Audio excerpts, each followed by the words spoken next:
What I try and do at my blog is something I call Synchromysticism. I describe it as the art of finding meaningful coincidence in the seemingly mundane with mystical or esoteric significance. This short video will try and explain this process. For example, is this merely an innocent, mundane movie poster, or perhaps a veiled message? Look at the negative space. Is there something hidden here? Now we can see three pillars with more light behind the middle pillar. Can we see this motif in other places? This image is the first degree Masonic tracing board. Notice the light emanating from the eye above the middle pillar. Compare this design to the World Trade Center poster. Here we see the three pillars again. In Da Vinci's The Last Supper, here they're like windows with the light, Jesus, right in the middle pillar. Golden Dawn member Israel Regardie, a famous occultist and secretary of Aleister Crowley, he knew about the middle pillar. Here we have another 9/11 themed film poster. A mere advertisement to promote a film, or occult and esoteric symbolism? Let's see. The three pillars of Masonry, or the three pillars of the Kabbalistic tree, and this, cleverly done with the giant goddess statue of Isis in New York Harbor, the Statue of Liberty. Can you see the perfect triangle embedded in the United 93 poster? Can you see the light emanating from behind the middle pillar, highlighting it again? We can now see that both the two major 9/11 themed films that Hollywood have produced thus far have both the three pillars with the highlighted middle pillar theme expressed in their design. The outline of Jesus in Da Vinci's The Last Supper also forms a triangle or pyramid. What do pyramids and triangles have to do with the World Trade Center? Are these just mundane coincidences, woven together by the author for his own nefarious deeds, or is there more at play here? Let's explore the issue some more. An overhead view of the Twin Towers and World Trade Center complex and the Pyramids of Giza reveal the symmetry between the Twin Towers and the two Great Pyramids of Giza. A profile view of the World Trade Center complex, 1, 2, and 7, shows their relative sizes. 1 is the tallest with its antenna. 2 is the second tallest and almost the same size as the first one. The third, World Trade Center 7, is much smaller. This is the same setup at Giza. A profile shot of Giza reveals the two Great Pyramids almost equal in size, one greater, and the third pyramid much smaller. This is the same as the World Trade Center. Another look at the first degree tracing board will reveal that the pillars represented on this image is again the same as the Pyramids of Giza and the World Trade Center. Two almost equal, one bigger, and a third much smaller than the first two. Indeed, writers like Ralph Ellis have already made the connection between the pyramids and the first degree tracing board's pillars. I believe we can add the World Trade Center to the same symbol system, meaning that the World Trade Center becomes analogous to the pyramids and the first degree tracing board. This is the statue, spherical caryatid, which used to stand in between the Twin Towers. This giant bronze sculpture was intended by the World Trade Center Plaza designers to represent the Kaaba at Mecca. Inside the Kaaba is a holy relic, the black stone, a sacred object to the Muslim faithful. The ovoid stone is considered by some researchers like Ralph Ellis to be, perhaps, the original Ben stone from Heliopolis in Egypt, connecting again the Kaaba to the Pyramids of Giza. Perhaps the circular design of the sphere is connected to the ovoid shape of the black rock inside the Kaaba. Perhaps the sphere is also a representation of the black stone inside the Kaaba, the possible Benben of Heliopolis. Another way of connecting the World Trade Center buildings and 9/11 to Freemasonry and Egypt is by assessing the symbolism of this image. I scanned this image from a third-degree certificate I bought at a flea market. It shows the 3 candles that you would find in Masonic lodges on top of the primordial mound rising from the chaotic waters of the void, as in the Egyptian creation myth. The 3 candles are obviously connected to the 3 pillars of the first-degree tracing board. There is another place where we can see 3 pillars on top of a mound or island rising out of the ocean. That place was Manhattan Island before 9/11. Can we connect all these themes together in popular Hollywood movies? Can we find all the themes discussed thus far? Higher consciousness expressed by the middle pillar, 9/11, and pyramids, all connected together in a synchromistic fashion.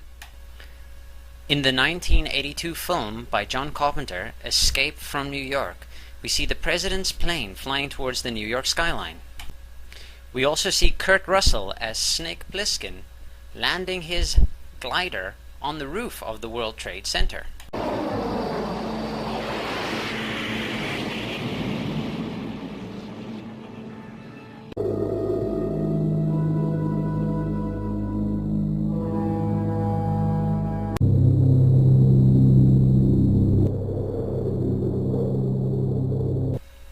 So we see Snake on a plane flying towards the World Trade Center. We saw the snakes and the plane combined again in 2006 in Snakes on a Plane. Notice how the coiling snakes around the plane form a caduceus, Hermes' staff.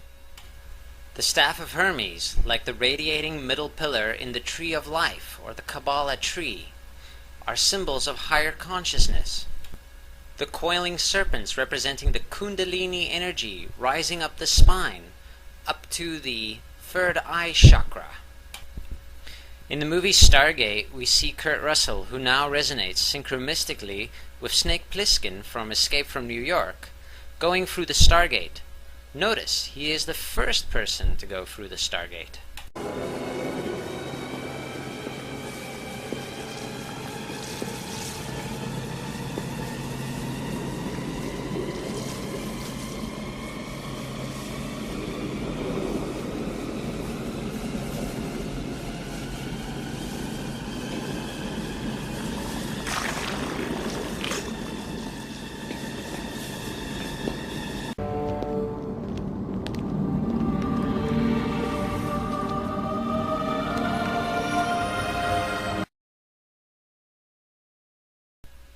And where does this character show up, who now resonates with both a person who flies towards the World Trade Center and goes through a Stargate? Why, he ends up right between 2 pillars and an Egyptian-style pyramid. That's where.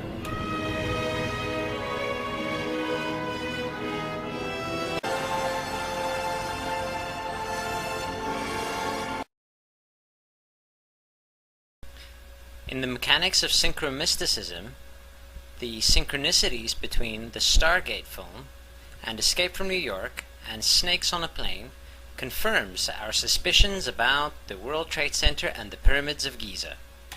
The presence of the Stargate in that interconnected mishmash of Synchromysticism also points towards the concept of higher intelligence and cosmic illumination that I find replete in investigation of 9/11. In fact, the Stargate in my work is merely a metaphor for cosmic illumination and vice versa. You can read more about what I call the pyramid mega ritual of 9/11 and other conspiracy theories investigated synchromistically at my blog, thebravenewworldorder.blogspot.com. Thank you. Remote controlled emotions triggered by cops with laptops. A chip inside your skin implanted with your tetanus shot. long before you could walk. They had you locked and barcoded. But race, color, and class, your life is downloaded. Welcome to the Brave New World Order. Here we research conspiracy theories and the occult using what I call Synchromysticism. It's explained as the art of finding meaningful coincidence in the seemingly mundane with mystical or esoteric significance. The Pentagon ritual of 9/11 took place exactly 60 years after construction had started on the structure. September 11th, 2001 was also exactly 11 years after George Herbert Walker Bush's speech to Congress, where he said the words, "The New World Order," for the first time. Repeat after me. It's only a coincidence. It's only a coincidence. It's only a coincidence. The geometry of a pentagon implies a pentagram, as we can see here in the symbol of the Order of the Eastern Star, the Freemasonic female wing. Two of the most common Masonic symbols is the pentagram, or the blazing star, and the twin pillars of Jachin and Boaz. Isn't it then interesting to note that the two pillars, or the twin towers, and the pentagon, or pentagram, were the two elements the most involved in the September 11th attacks, or the September 11th ritual, as I like to think of it. The five-pointed star, or pentagram, is the symbol of the goddess Isis. She is seen here in a picture from Manly P. Hall, a Freemason, classic book, The Secret Teachings of All Ages, standing between the two pillars and veiled. In a sense, the destruction of the twin pillars, or the World Trade Center, can be seen as the unveiling of Isis, the unveiling of the holy light of the holiest of holies in King Solomon's temple. The space between the two pillars also represents cosmic consciousness, illumination. Thus, the 9/11 mega ritual is also a Stargate event.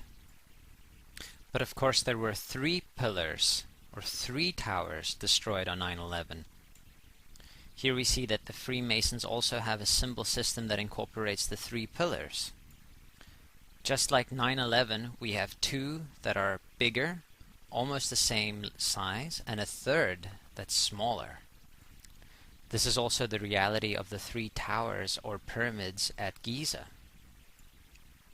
See my video, The 9/11 Pyramid Mega Ritual, for more on this subject. Here we see the three pillars again, expressed in the Hollywood films United 93, on the crown of Isis, the Statue of Liberty, and the World Trade Center, the Oliver Stone film. Here's another first-degree Masonic tracing board with the two big pillars and the tiny middle pillar, with the ladder going up to the Stargate in the middle. The NASA mission patches betray their involvement in these fraternal secret society matters. Notice the three pillars with the star, or Stargate, at the top. Here's another one with the three pillars actually going through a circular Stargate C-shape up to the star, right at the apex. This is STS-115. The shuttle was Atlantis, and again we see the three energy swishes going through the C-shaped wormhole at the bottom.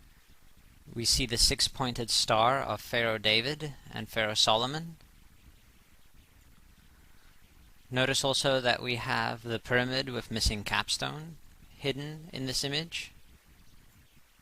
In fact, if we cut out the triangular element of the shuttle itself, it fits perfectly as the capstone to the unfinished pyramid. We also have a veiled 666. We see six bright stars. The six prongs of the big star coming over the horizon of the Earth. And a giant 6 in the blue ocean of the Earth. In my view, 666 has nothing to do with Satan, but it is the number of Pharaoh or King Solomon. Read my post, The Sphinx, Horus, and the 9/11 Stargate, for more on King Solomon and 666. Just to labor the point, do you see the Masonic compass? Do you see the shuttle in the radiating part in between the two prongs of the compass? Compare with the Freemasonic compass and square symbol that we all know so well. Notice the eye, another symbol for the Stargate, right in the center of the compass and the square, where the shuttle would have been in the previous image. What does the G inside the compass and square stand for? God? Geometry? Gate, perhaps? Is there perhaps some kind of clandestine shadow NASA operating behind the scenes in an occult fashion? Can we see clues of their occult activities in the symbols that they wear? Are their missions timed to coincide with significant dates to the occult secret fraternities? Atlantis STS-115 docked on 2006 9/11 with the space station. Does NASA have Stargate technology connected to September the 11th and the mega ritual? 7, 6, 5, 4. We've gone for main engine start. We have main engine.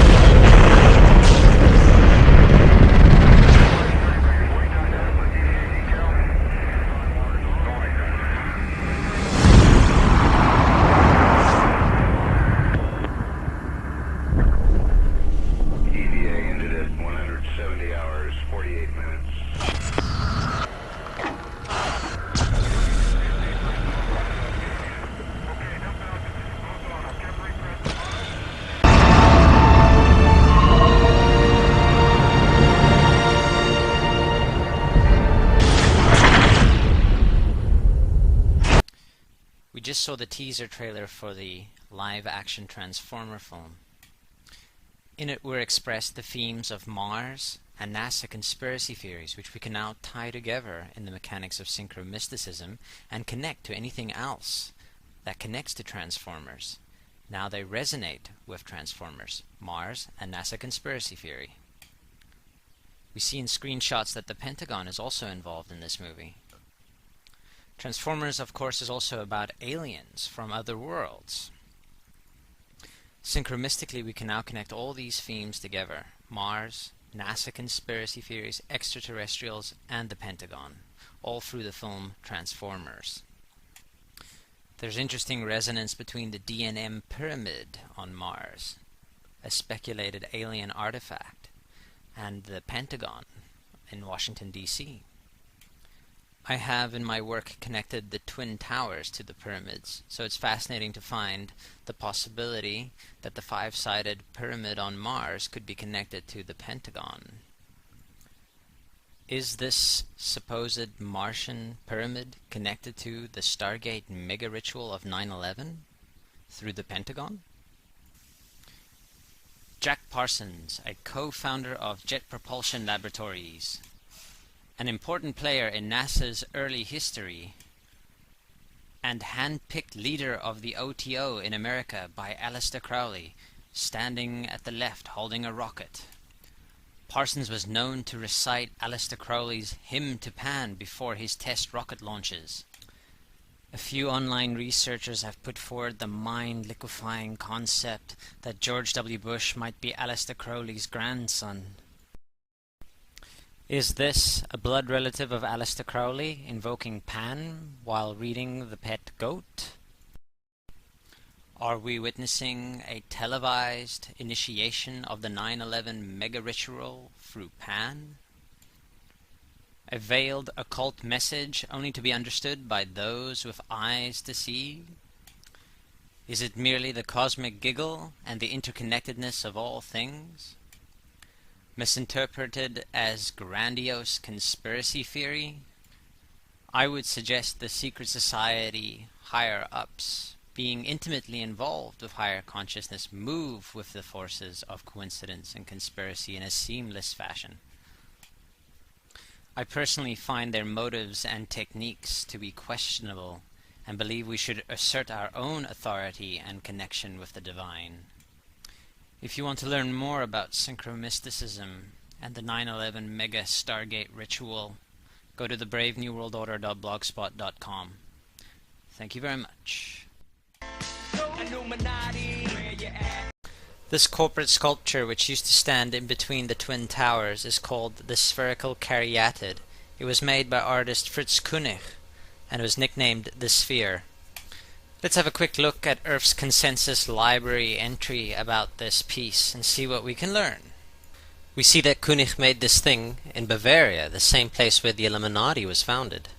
The most interesting fact about the placement of the sphere at the World Trade Center Plaza has to be that architect and designer of the World Trade Center, Minoru Yamasaki, intended the plaza itself to be a representation of the Grand Mosque of Mecca, the sphere in particular taking the place of the Kaaba.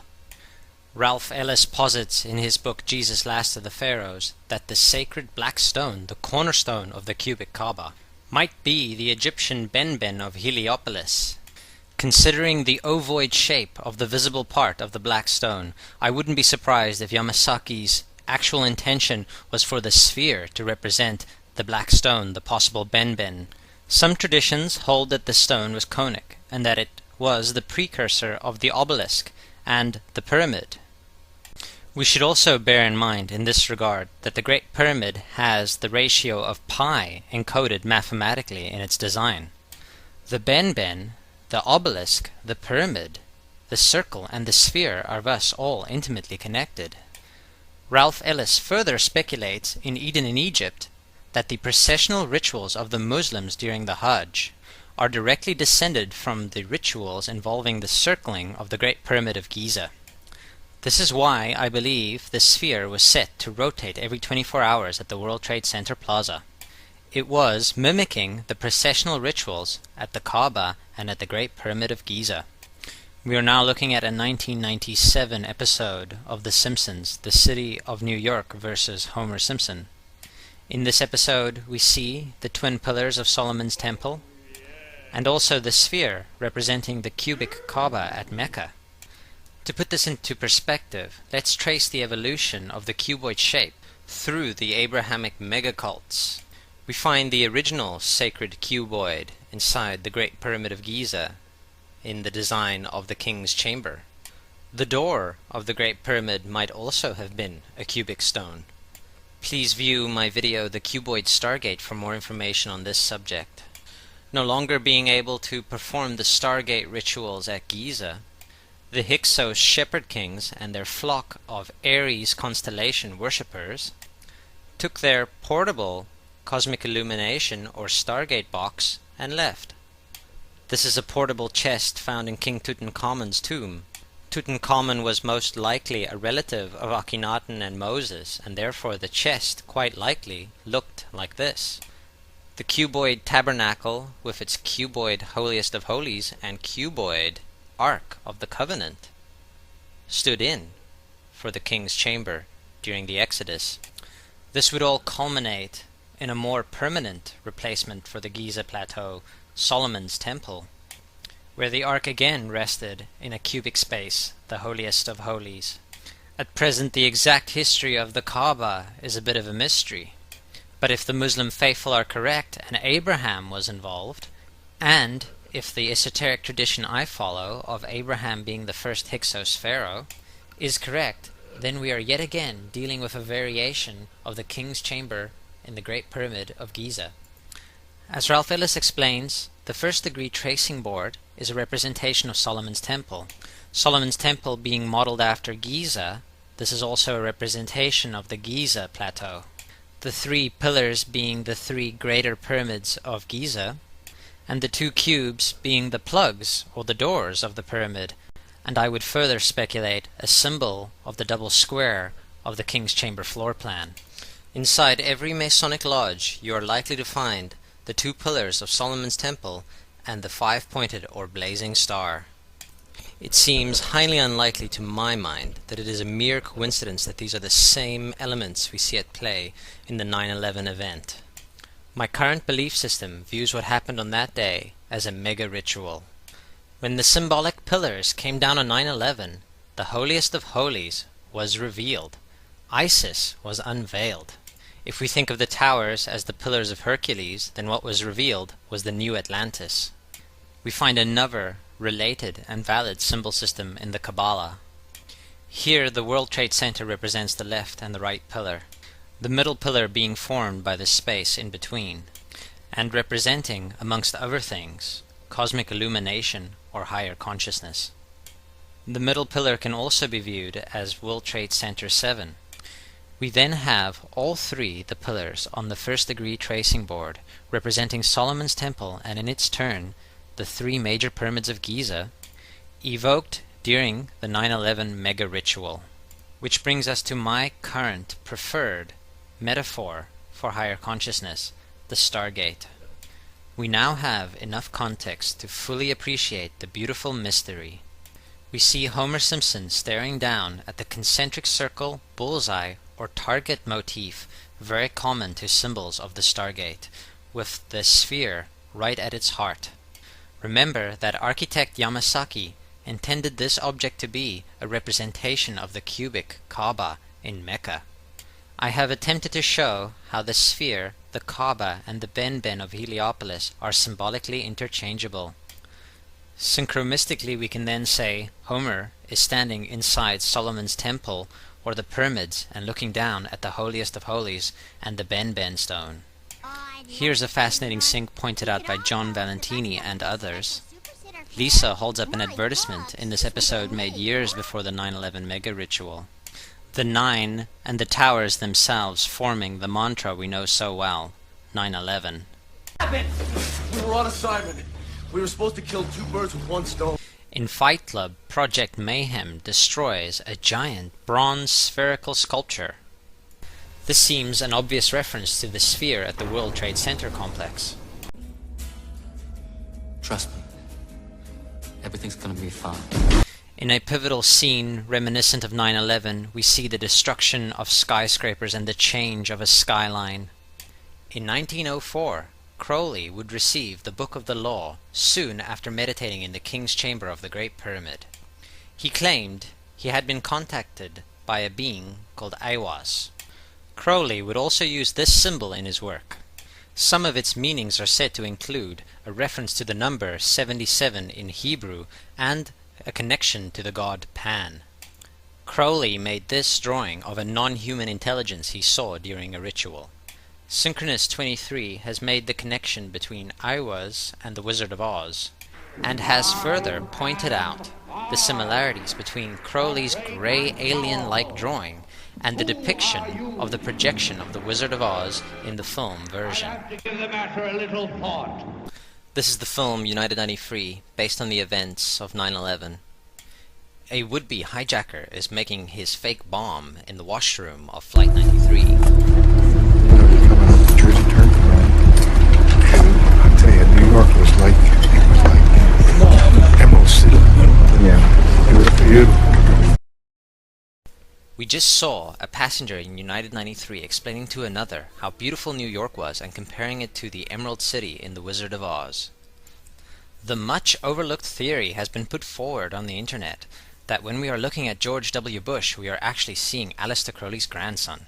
I have suggested that this video footage of George W. Bush reading The Pet Goat, coinciding with the start of the 9/11 mega ritual, is in fact a dedication of the 9/11 mega ritual to the great god Pan by Aleister Crowley's grandson. Now things get a little weird. This is the 1978 version of The Wizard of Oz, The Wiz. Again we see the Emerald City connected to New York. On arriving at the end of the yellow brick road, Dorothy and her companions go through the circular portal. Through the door we see 3 pyramids. Behind the pyramid shape, in between the pyramid pillars of the World Trade Center, we see the sphere, the representation of the Kaaba, which we have connected to the Ben and the holiest of holies in Solomon's Temple and the King's Chamber. The inhabitants of Oz dance around the sphere in ritualistic fashion. Fashioned in giant letters over the dome of the sphere, we see the word Oz. Oz, symbols of Pan and Aiwas. Seen smack at the heart, where the new Aeon was ushered in. and where the Stargate was opened. America taught me how to kidnap and torture cats. Exit the Stargate. Initial perception quickens my heart rate. This dark place, planet Earth, orbits one star. Come from afar, far away. State of mind, open up your third eye. Black helicopters in the sky. Exit the Stargate. Ben Fairhall, over at his blog, Battling the Behemoth, pointed out this interesting sync involving the Nintendo GameCube logo and the compass and the square design with the G in the center of the Freemasons. The G inside the compass and the square is generally believed to stand for God or geometry. I have recently started thinking of this G as rather standing for gate, as in Stargate. I find some support for this hypothesis in the logo of the G8 summit for the 2002 Canadian meeting. The letter G and the number 8 then become a play on the word gate, and as we can see here, the pyramids, the 3 pyramids in the background, are a part of this gate symbolism. Further explanation of the significance of the G and the 8 can be found in my octagon video. Inside the octagon, we see George Washington, a Freemason, presiding over the Capitol cornerstone laying ceremony. The wooden tripod in this ceremony the Freemasons call a Lewis. Researcher Ralph Ellis believes that this device is descended from a similar one that would open and shut the Great Pyramid of Giza. This cuboid stone, used in the corner laying ceremony and suspended by the Lewis, is thus a representation of the plug of the door of a pyramid.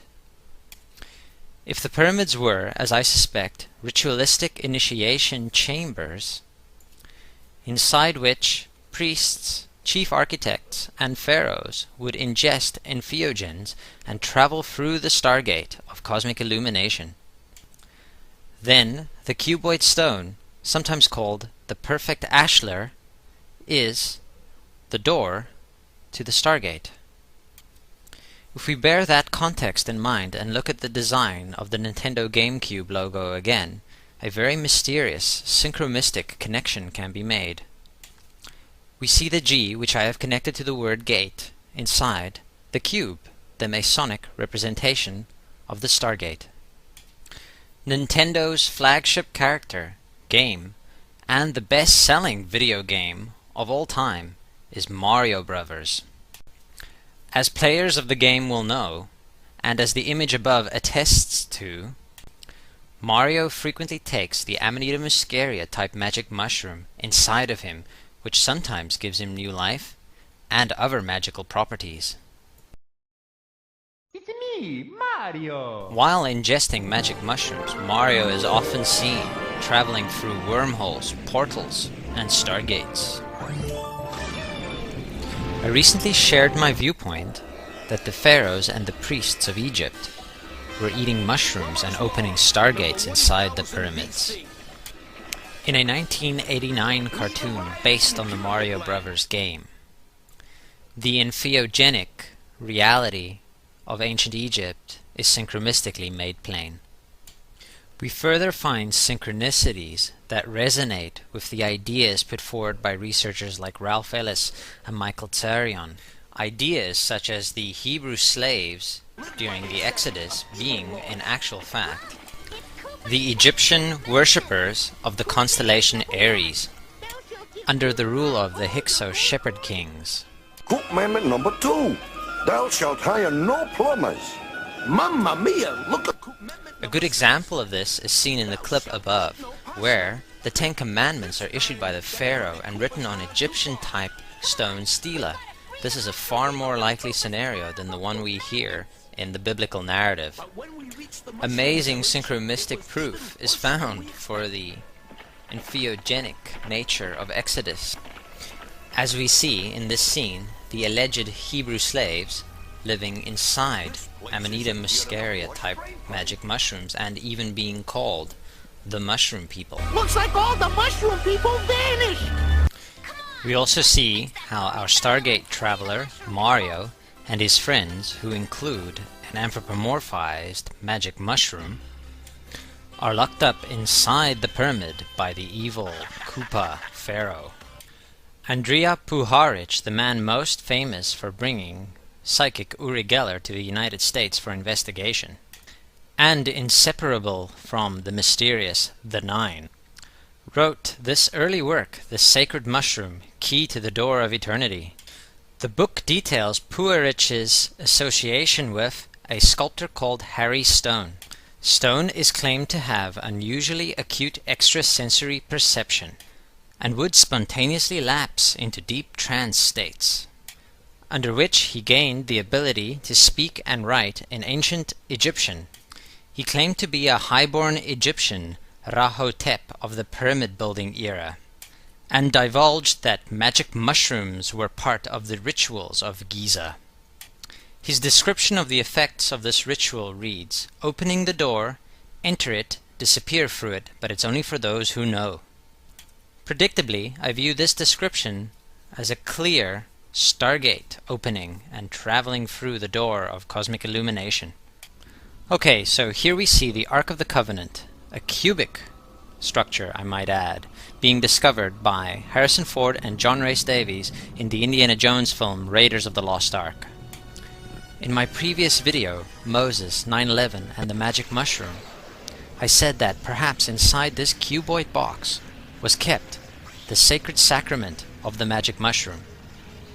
Now I would like to use a technique pivotal to Synchromysticism. It is called composite character identification. To do this, we take different roles that the same actor has played and keep them in mind when we view a certain scene. The idea being that an actor carries the resonance of any role he has played into the identity of any other character in any other scene. Here we see John Rhys Davies in the 1995 television series Sliders, in which he can be found jumping through vortices, water doors, or as I like to call them, Stargates. In the film Star Wars, Harrison Ford as Han Solo travels through the stars in the Millennium Falcon. This is made possible by a technology explained as jumping to light speed through hyperspace. Visually, this jump to hyperspace is represented as the stars turning into streaks of light and moving across the concentric circle design of the Millennium Falcon's cockpit window. This, quite simply, is a Stargate. Mysteriously, we can now see that both our Raiders of the Lost Ark resonate synchromistically with Stargates. I believe that this mystical resonance is giving us a clue as to the nature of the Ark of the Covenant. A clue that I would interpret this way. The secret is that the Ark of the Covenant contained the key of the ancient Egyptian priests to the Stargate. The cubic Ark of the Covenant, the cuboid plug to the pyramids of Giza, and the Nintendo GameCube logo are symbols of the Stargate. Now things get a little weird. In another episode of the Mario Brothers cartoon, Raiders of the Lost Mushroom, Mario, with his mushroom friend, enlists the help of an Indiana Jones type character to find the lost mushroom. Treasure hunter! Can you help us find a lost mushroom?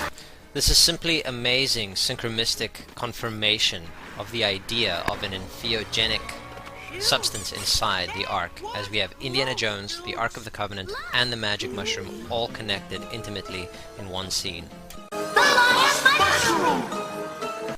The 9/11 event can be seen as a mega ritual, evoking the pyramids of Giza and invoking a Stargate, the goal of which is to contact higher intelligence. The 1993 film Super Mario Bros. Brings the twin towers of the World Trade Center into play. The partly destroyed towers, reminiscent of the 9/11 event, are seen in Mushroom Land after our heroes travel through a water door type Stargate. Ben Fairhall points out another wonderful box that opens up gates or doorways. We see it in the Hellraiser franchise. Are we now lost in a labyrinth of apathenia, or have we discovered a message embedded in the fabric of space-time? The replacement of the World Trade Center, the octagonal Freedom Tower, rests on a perfect cube. Does the completion of this building in 2012 represent the ending of the Stargate mega ritual started on 9/11? the initiation of the new age through the destruction of the pillars of Solomon's Temple. The Hellraiser free poster features the opened Stargate puzzle box and the twin pillars of Boaz and Jachin. Ben Fairhall again illuminates that this film was released on September 11th, 1992. For more information, go to the Brave New World Order. Thank you. Dr. Octagon, paramedic fetus of the East with priesthood from the church of the operating room with the strikes of force, scalpel since the Holocaust. The Great Pyramid's 4 faces are in actual fact concave. It is thus an 8-sided structure. The King's Chamber's floor plan reveals that it is a perfect double square. If we interlock the 2 squares and connect the points of the 8-pointed star thus formed, we get an octagon. Researcher Ralph Ellis believes that the David star is made out of 2 pyramids interlocked, one obviously being inverted. If we make the 2 pyramids 3-dimensional, we get what I call a staramid. Viewed from above, the staramid would again have the octagon implied in its geometry. We now have 3 very good reasons to see the octagon as esoterically intimately connected to the Great Pyramid of Giza. That is the double square of the King's Chamber, the staramid viewed from above, and the 8 faces of the Great Pyramid itself.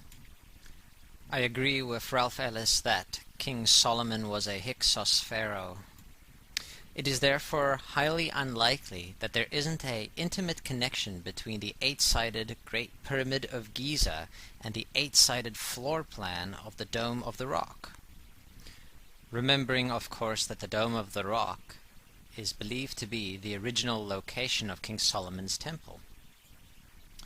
Researchers Graham Hancock and Robert Bouval, in their book Talisman, relate that the Knights Templar, who during the Crusades made their home inside the Dome of the Rock, adapted the octagonal shape into their famous Red Cross symbol. Down through the ages, the importance of the octagon encoded in the Great Pyramid of Giza has been saved and preserved in the fraternal organizations, the secret societies, and the mystery schools. We see in the above images that the Freemasons have incorporated the octagon and the double square into their symbolism and imagery. Jordan Maxwell shows us how the square or pyramid inside the magic circle is important to the Freemasons.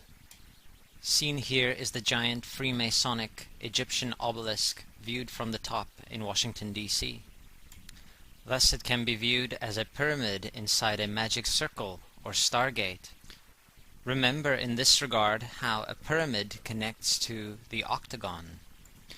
A 5-minute walk from outside my door brings you to King Solomon's Temple, or Manitoba's legislative building.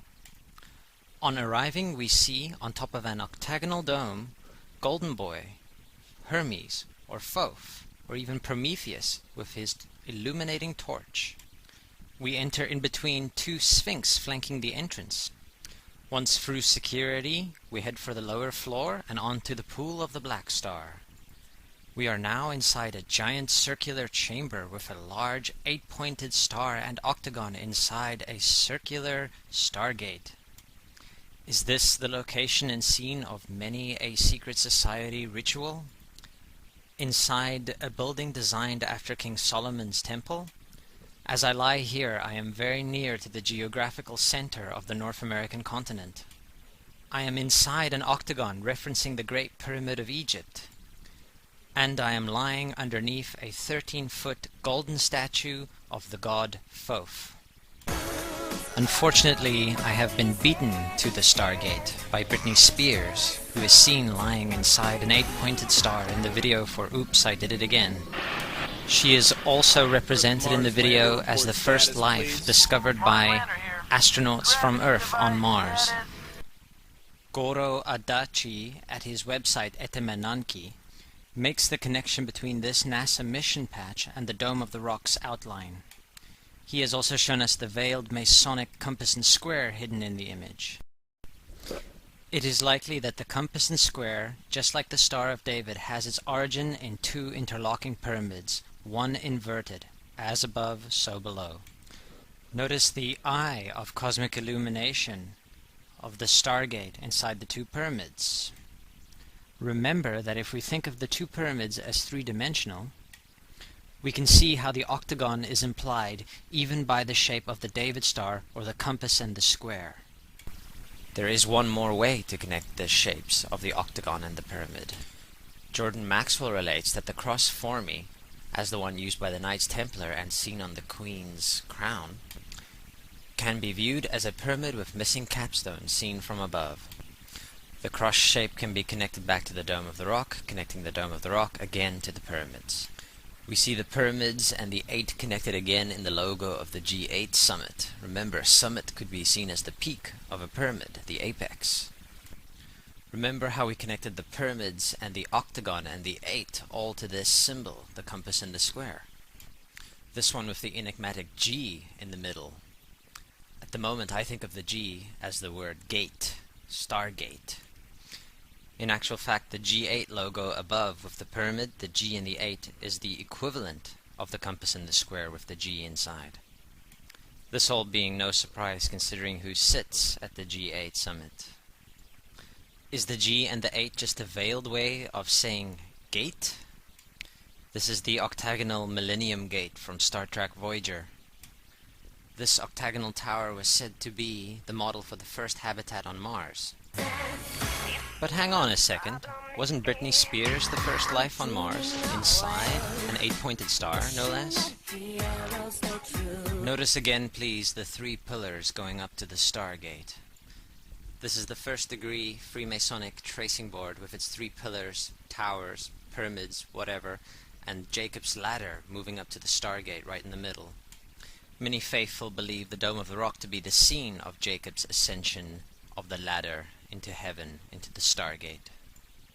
The 3 pyramid pillars of the World Trade Center also have their own octagonal Stargate secret. The 9/11 event in my work is no less than a secret society ritual, an opening of the Stargate invoking the pyramids of Giza. An aerial view shows us the double square of the Twin Towers floor plan, connecting the World Trade Center to the King's Chamber and the Octagon and the pyramids. Compare the relative sizes of the 3 towers and the 3 pyramids of Giza and the 3 pillars of the first degree tracing board of the Freemasons. We see here that the laughably titled Freedom Tower, the replacement of the World Trade Center Twin Towers, is to be completed in 2012, a very significant date. Its height, 776 feet, is also the founding date of the Bavarian Illuminati by Atum Weishaupt, as well as being a giant torch connecting it to the Olympics and to Venus and the blazing star. A closer look at its geometry reveals the following. The tower's base is a cube which connects it to the Sumerian Ark, to the King's Chamber, and to the Kaaba at Mecca. The main body of the tower consists of what is called an elongated square antiprism. The square antiprism, just like the star image, sees 2 squares placed at 45-degree angles above each other. The square antiprism, therefore the Freedom Tower, seen from above, forms a perfect octagon. Visualize for a second how the square antiprism can be made out of 2 pyramids, unfolded and opened, one being inverted, just like we see in the compass and square and the David star. The Freedom Tower, just like the Great Pyramid of Giza, has 8 triangular facets.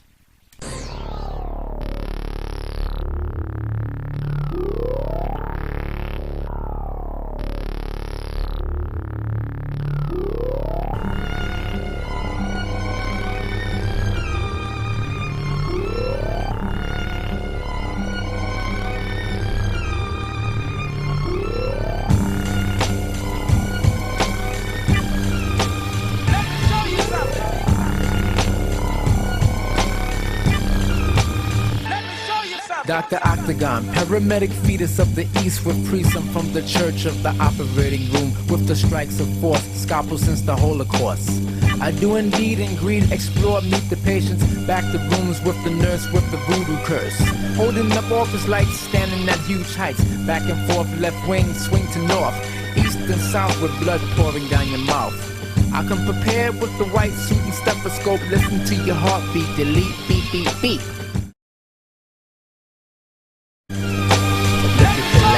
Blue flowers, drawn by the purple pond.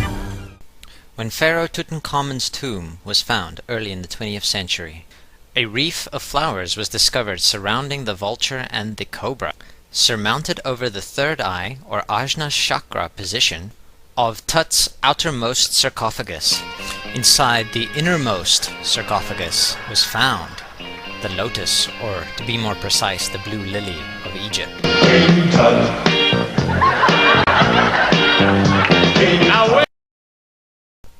This fascinating sculpture was found inside the tomb of King Tutankhamun, showing the young king with an abnormally large cranium rising from the lotus or the lily. A quick trip down to the old Hive Mind encyclopedia reveals this particular plant has psychedelic properties and may have been used as a sacrament in ancient Egypt. I have speculated before that Atlantis is merely a metaphor for a bygone age where mankind lived in harmony with psychedelic substances. A magical and spiritual Atlantis as opposed to a material and technological one. Here we see everybody's favorite chief architect mason, Pharaoh Amenhotep IV, Akhenaten. Akhenaten is possibly the historical face of Moses or Aaron and the great monotheistic patriarch of Masonry, Judaism, Christianity, and Islam. Just like his kin, Tutankhamun, Akhenaten had a thing for portraying his family with elongated craniums, distorted limbs, and almond-shaped eyes. Other shared interests include the psychedelic blue lily or lotus of Egypt, seen prominently displayed on this wall carving underneath the rays of Akhenaten's solar god, the Aten. The distinctive manner in which the Egyptians portrayed visually the shape of the lotus or the blue lily, the bud of the flower opening with 3 distinct prongs, and also shown in groupings of 3 plants, 1 flowering in the center and 2 buds on either side, may very well have been a very big part of the symbolic progenitor of the winged solar orb and the fleur-de-lis. Egyptian architecture is also replete with lotus and papyrus-style capital pillars. We can distinguish between those with open and closed buds. The flowering of the plant has a telling cycle involving the rising of the bud from below the water to open at a stage in the morning and close in the later hours of the afternoon.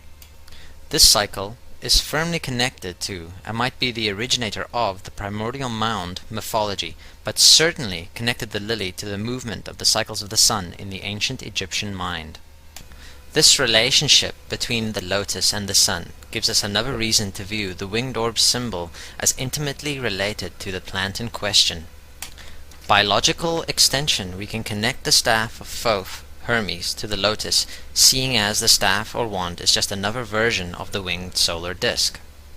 This idea is by no means a stretch, and we find Aleister Crowley's Thoth deck overtly connecting the lotus and the wand, and even the twin spiraling animal theme here mimicking, and I currently believe illuminating, the true origins of the caduceus. Again, we see the lotus and Thoth in his ibis animal incarnation. And even further, the Empress card shows the plant in close proximity to both likely candidates for the intended symbolism evoked by the mysterious fleur-de-lis, the lotus and the bee. Atlantis is often portrayed as having a connection to pyramids. This artist in particular has given us a lot of clues to unravel the mystery of the deluge and Atlantis. We find pyramids and lotus capital styled pillars, further even an alder-type gentleman with a staff. And of course the ever-pervasive, overarching meta-theme of flooding and water.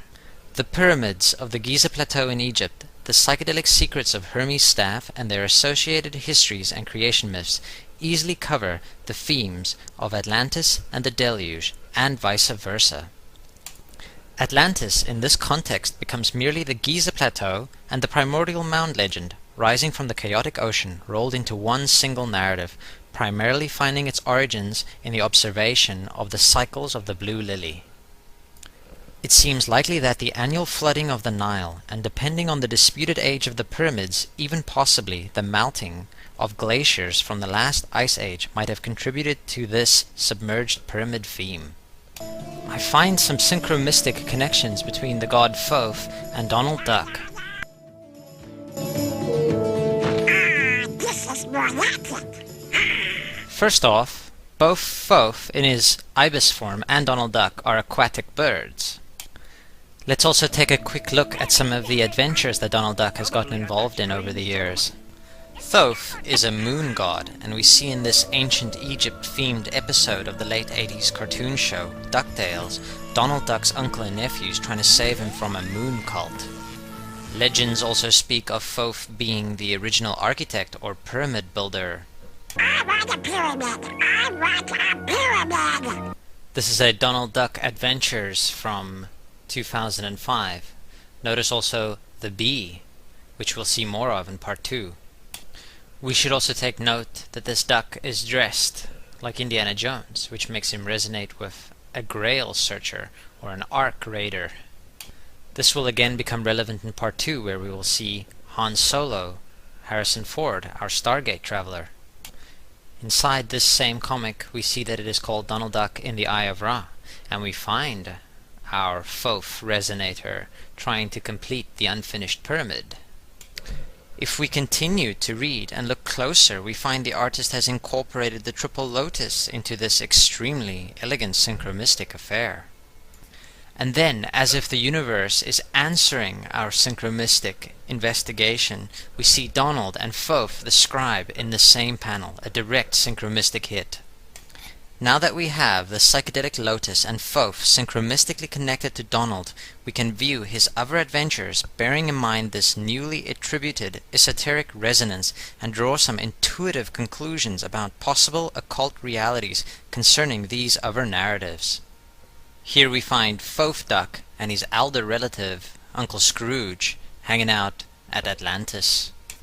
Inside this 1954 comic book, we see a fishman Atlantean giving Huey and Dewey a lesson in history, and as is often the case when we learn how to look at these popular culture syncs, it is a far more accurate account than one you're likely to find in a textbook.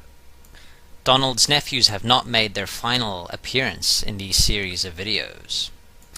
A new Hollywood film will help illuminate the ancient Egyptian origins and Giza influence in the biblical story of Noah, another version of the Atlantean or Giza/Lotus deluge metatheme.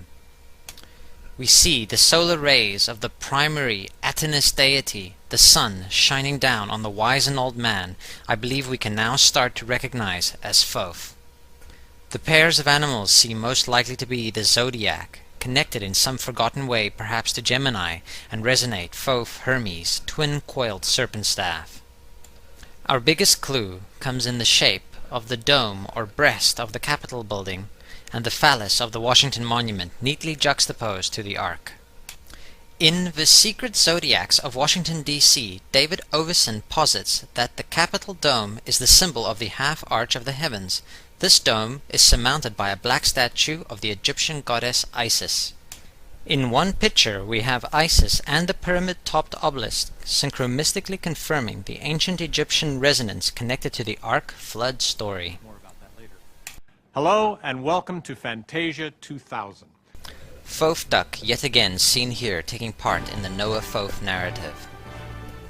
The traditions of the Ark as a cuboid shape connects the structure back to the sacred Abrahamic holiest of holies worship, evolved, in my current opinion, from the initially secret knowledge of the shape of the Great Pyramid's King's Chamber. For more information on the occult use of the cuboid shape, see the 9/11 Stargate and the Cuboid Stargate videos. And now for the rub. The sphere sculpture at the World Trade Center was intended by the complex architect to represent the Kaaba at Mecca, another Abrahamic Giza-descended cuboid. Finding Donald having an adventure inside the World Trade Center in this Finnish comic from 1990 brings Atlantean Thoth pyramid builder resonance into the 9/11 mega ritual. Eerily, everything comes neatly together in this 1997 translated into English Swedish Disney comic where the light emanating cuboid of Donald's Uncle Scrooge's money bin smashes through the central holiest of holies or middle pillar representing space of the Twin Towers and causes it to collapse.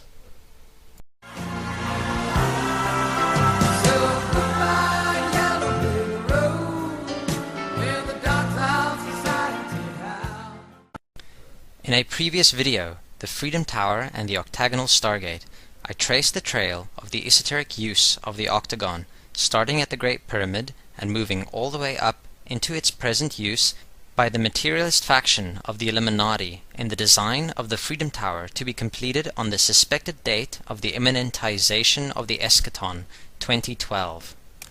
The website Octagon Mart puts forward a very convincing layout that supports their hypothesis that the three major pyramids of Giza were part of a grand design plan centered on an octagonal geometry. This elegant schema results in the middle-lying pyramid being smack in the center, with the greater and lesser of the three being cut perfectly corner to corner by the perimeter of the octagon. In part 1, I showed how Donald Duck resonated Harrison Ford by parodying Ark Raider and Grail Quester Indiana Jones.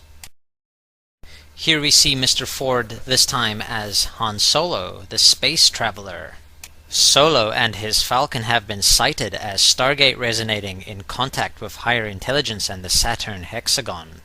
This shaped Stargate resonance continues in this scene from A New Hope, where the octagonal window of a TIE fighter frames Solo's spaceship. Here is Thoth Duck stepping through the Stargate symbol in the Oregon Ducks logo. We see the name of our composite spacefaring Ark Quester over the visage of Isis in the 1988 film Working Girl. The movie is set in New York, and we often see the twin pyramids enter screen. For the time being, I am referring to the towers and Jachin and Boaz as pyramids to emphasize their dual symbolism confirmed in this Masonic image of our already cited torch-bearing goddess. This is the lobby of the Salomon Building, or World Trade Center 7 in Working Girl, and we see our cuboid finder and Stargate jumper enter the fated tower. I have cited Building 7 as a representation of the smaller middle pillar of the Tree of Life, and the first-degree Masonic tracing board, and another of the three symbolic pyramids of 9/11.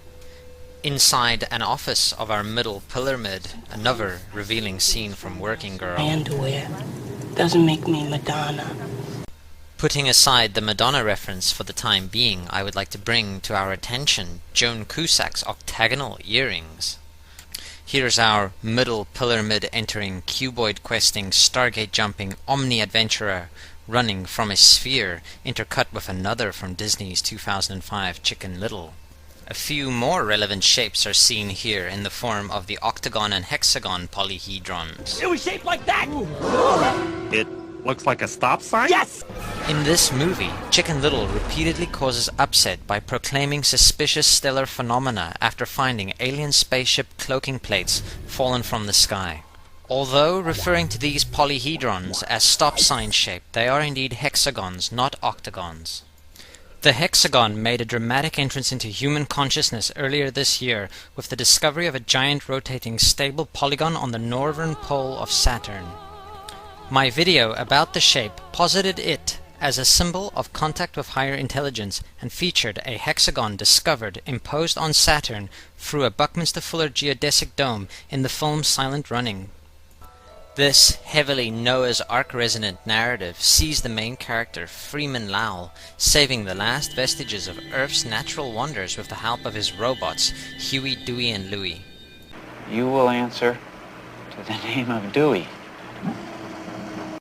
The octagon-hexagon confusion is repeated in this 1980s cartoon She-Ra, this time fascinatingly connected to bees, seeing as the massive bee disappearance is another recent development and again highlights the hexagon. The extraterrestrial sweet bee emits a net composed of alternating 8-sided and 6-sided polyhedrons to ensnare the bad guys. Sweet bee's hive spaceship, complete with hexagonal honeycombs, is shown fleeing their sun, soon to go nova, and her planet is revealed to be of Saturnian variety. The concepts of alien intelligences, Saturn, and hexagons, here involving bees, are again synchromistically connected. An early 1980s Uncle Scrooge comic has Donald Fof Duck and his family, including the original Huey, Dewey, and Louie, being given a cuboid object by an alleged ET that leads them to discovering a Saturnian planet. This syncs up swimmingly with the Noah's cuboid King's Chamber representing Ark idea from Part 1 and adds interstellar intrigue to the shape. The DC Universe's King of Atlantis, Aquaman, battles aliens from Saturn in this 1960s cartoon. A weird spaceship resembling the planet Saturn. Our Atlantean prince spent some of his days hanging out with our obvious Hermes, thus Fof resonating Flash in an early 90s comic. Supporting the synchromystical connection between Fof, Atlantis, and Noah of Part 1, we see our Hermes resonator admitting he knows how Noah felt. In a 1960 adventure comics, we bear witness to a perfect sync matchup where Aquaman, Prince of Atlantis, meets Captain Noah and even climbs aboard the Sacred Ark. Chicken Little sees the alien contact resonating hexagon being held over another Disney duck's face. This duck is voiced by our middle pillar-mid, octagon earring sporting, hence Stargate resonating Joan Cusack. Richard Hoagland has fascinatingly, independently, also connected Saturn to geodesics by citing the Death Star resembling mysterious moon Iapetus as a possible artificial giant geodesic itself. Iapetus in Greek mythology is a titan and the father of Atlas, an Aquaman resonator as king of Atlantis, and also the father of Prometheus, who is a parallel of Hermes Fof, we have seen here as Flash and Donald Duck. A New Hope sees our Iapetus resonating Death Star being successfully destroyed with the help of our Omni-adventurer Harrison Ford. Synchromystically, we have an Iapetus-Saturn correlation, as the exhaust port of the Death Star, central to the drama, is a hexagon. In Part 1, we saw how Fof Duck's Uncle Scrooge's cuboid money bin smashed through the twin pyramids. Accusations have been leveled at the dollar symbol as being a sigil for the word ISIS or a stylized caduceus. Both possibilities interact very well with a Ark and Kaaba resonating object that penetrates the holiest of holies. In the 9/11 Stargate video, we learn how Aleister Crowley can be seen as resonating with the Wizard of Oz narrative, and contacts higher intelligences shortly after meditating inside the Great Pyramid's cuboid King's Chamber. The film The Wiz syncs up by imposing the Oz-77 Goat God Pan sigil over the cuboid Kaaba representation, the Sphere. Elton John steps into Oz and takes a trip down the yellow brick road on the cover of his 1970s record, Goodbye Yellow Brick Road, and again engages in the Oz narrative as a witch or a wizard emanating from a sphere and the Emerald City in Ryan Adams's Answering Bell video. The knighted musician has taken on the persona of Fof Duck in his live appearances. The synchromystical resonance ever present in the eternal now, highlighted by the powerful magic at play during the 9/11 mega ritual, shines through strongly as we learn Ryan Adams shot a video on the 7th of September 2001 called New York, New York, extremely overtly featuring the twin pyramids. Another Iapetus sync connecting Saturn to the 9/11 mega ritual comes in the form of noting the black monolith from 2001 intentionally invoked here at Ground Zero by the Manhattan Hilton in the novel version of 2001 was located on this moon of the giant ringed planet. The United States Information Agency, a public diplomacy propaganda pusher, peculiarly funded a 1970s psychedelic cartoon by animator Vincent Collins to commemorate America's bicentennial. In this bizarro gem called 200, the Illuminati pyramid morphs into a hot-dog-spewing cornucopia or horn of plenty. The cornucopia is often depicted as being held by some form of the mother goddess, the progenitor of all usually being cited as Isis. The cornucopia's mythical origins are often connected to Zeus, whose Roman counterpart was Jupiter, and Hercules, whose pillars mark the road to Atlantis and invoke the 9/11 pyramids.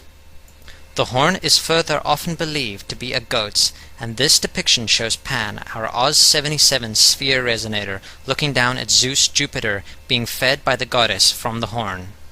Bearing in mind that Jupiter steps in for Saturn in Kubrick's 2001.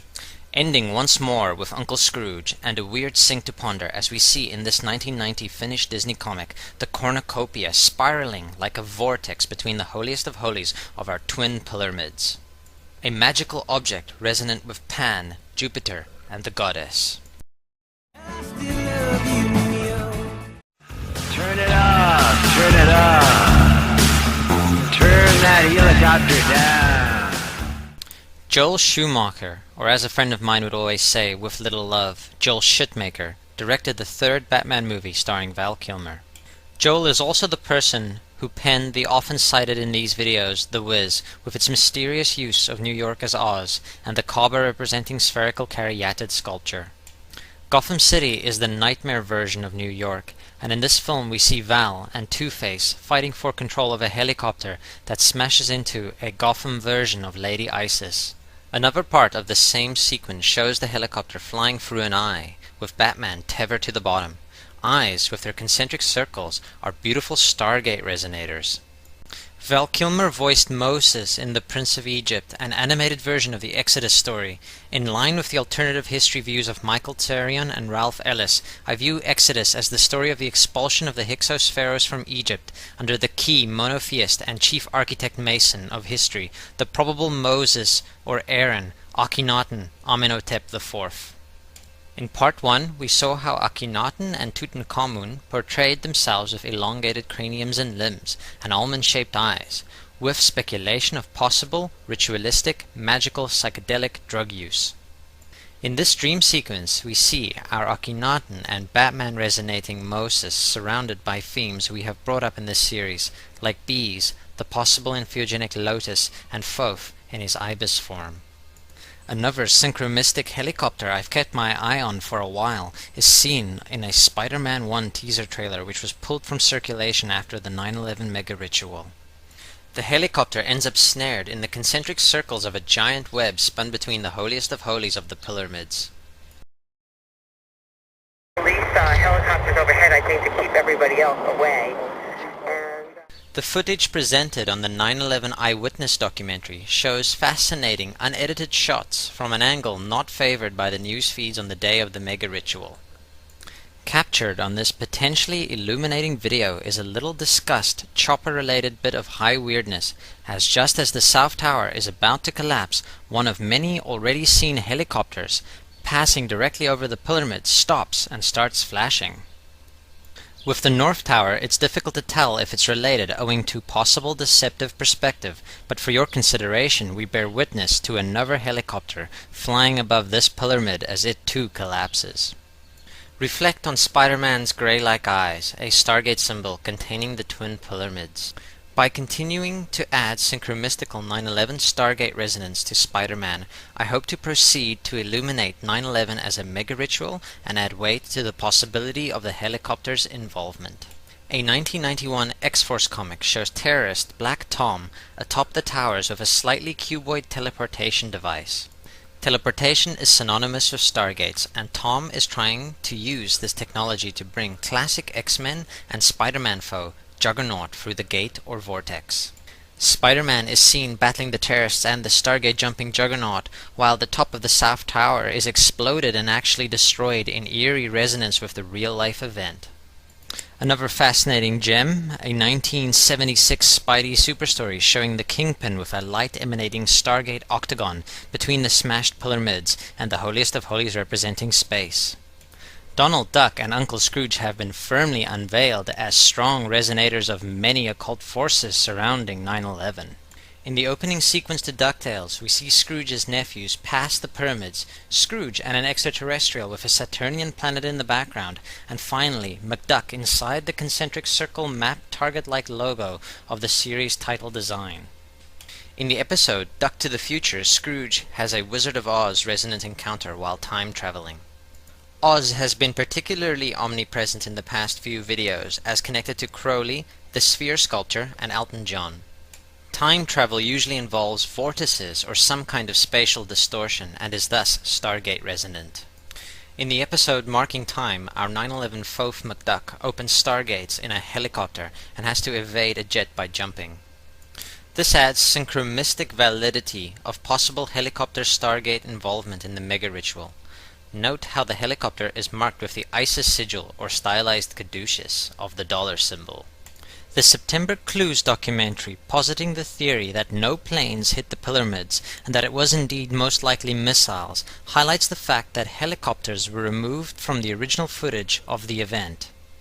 In the Futurama episode, A Pharaoh to Remember, the Planet Express crew are sent to an ancient Egyptian-inspired alien world, Osiris IV, where they bear witness to the burial of Amenhotep, a name obviously inspired by Amenhotep, the most famous of which would be Akhenaten.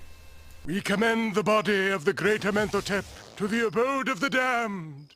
The funeral is accompanied by the musical stylings of an Elton John parody, a nod to the royal burial of Princess Diana. Sir Elton John, who was shown as Donald Fof Duck and Oz-connected, ends up being entombed with the pharaoh by an alien ibis version of Fof himself. Bender as pharaoh is seen riding a chair with Blue Lily depictions. Part 1 speculated that Fof Hermes was inseparably connected to the lotus or blue lily, as his caduceus and the related winged orb were likely evolved from the flower's veneration and deification. A girl had a pet duck. She fed and took care of her pet duck. But one day the duck got loose and ran away from the girl. Scary Movie 4 sees the pet goat incident I have leveled accusation at as being an invocation of Pan by Aleister Crowley's possible grandson, parodied as the pet duck in line with our Fof Duck 9/11 Synchromysticism. We've just received word the planet is under attack by aliens. Okay. In Marvel's 2003 comic, The End, Pharaoh Akhenaten is abducted by aliens and given super, almost unlimited power.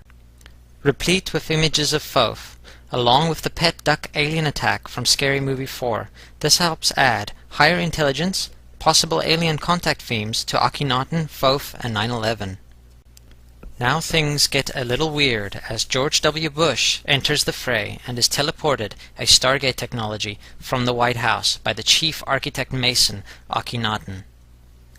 Other world leaders held captive by Akhenaten include Saddam, comparing the pharaoh's lodgings to Disneyland, and King of Atlantis, Namor. Namor is a member of the Illuminati in a current New Avengers miniseries.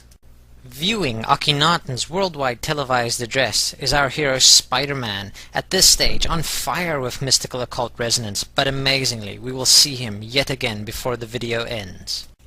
Steven Spielberg, the director of the recently cited Cubic Ark movie, brings us artificial intelligence in which we view Manhattan Island and the Twin Pyramids submerged under Atlantis/Diluvian resonant waters. Mecca restricted area. The computer of the futuristic police helicopter says the word Mecca, echoing the cuboid Kaaba, so frequently synchromistically discovered in the 9/11 Synchronet, and passes the torch of ISIS, harking back to the Batman helicopter Stargate. Distant future AIs resembling the grey aliens from Close Encounters fly by the pyramids in a cuboid craft. Bear in mind that Aleister Crowley believed he had contacted higher intelligences after meditating in the cuboid king's chamber of the Great Pyramid. His pictorial depictions of these intelligences resembled the traditional modern grey alien and the Wizard of Oz. Highlighted in this still, we continue to see a specific affinity the synchronicities have for the South Tower, as the grey-like head veils this pyramid before the scene changes. Simply put, my current belief system tells me that Akhenaten and his ideological and possible blood descendants, who were and still are in contact with higher intelligences, through the use of psychedelics and ritualized magic, have opened stargates of cosmic illumination to usher in the successive evolutionary stages of mankind, the most vivid and current examples of which would be Crowley's Book of the Law, and W. Bush and his Wizard Cabal's Pan 9/11 Mega Ritual. We are looking at panels from a 1985 Marvel comic called Revenge of the Living Monolith, in which a giant menacing blood relative of the ancient pharaohs attacks New York after making the trip from Egypt in a jet plane.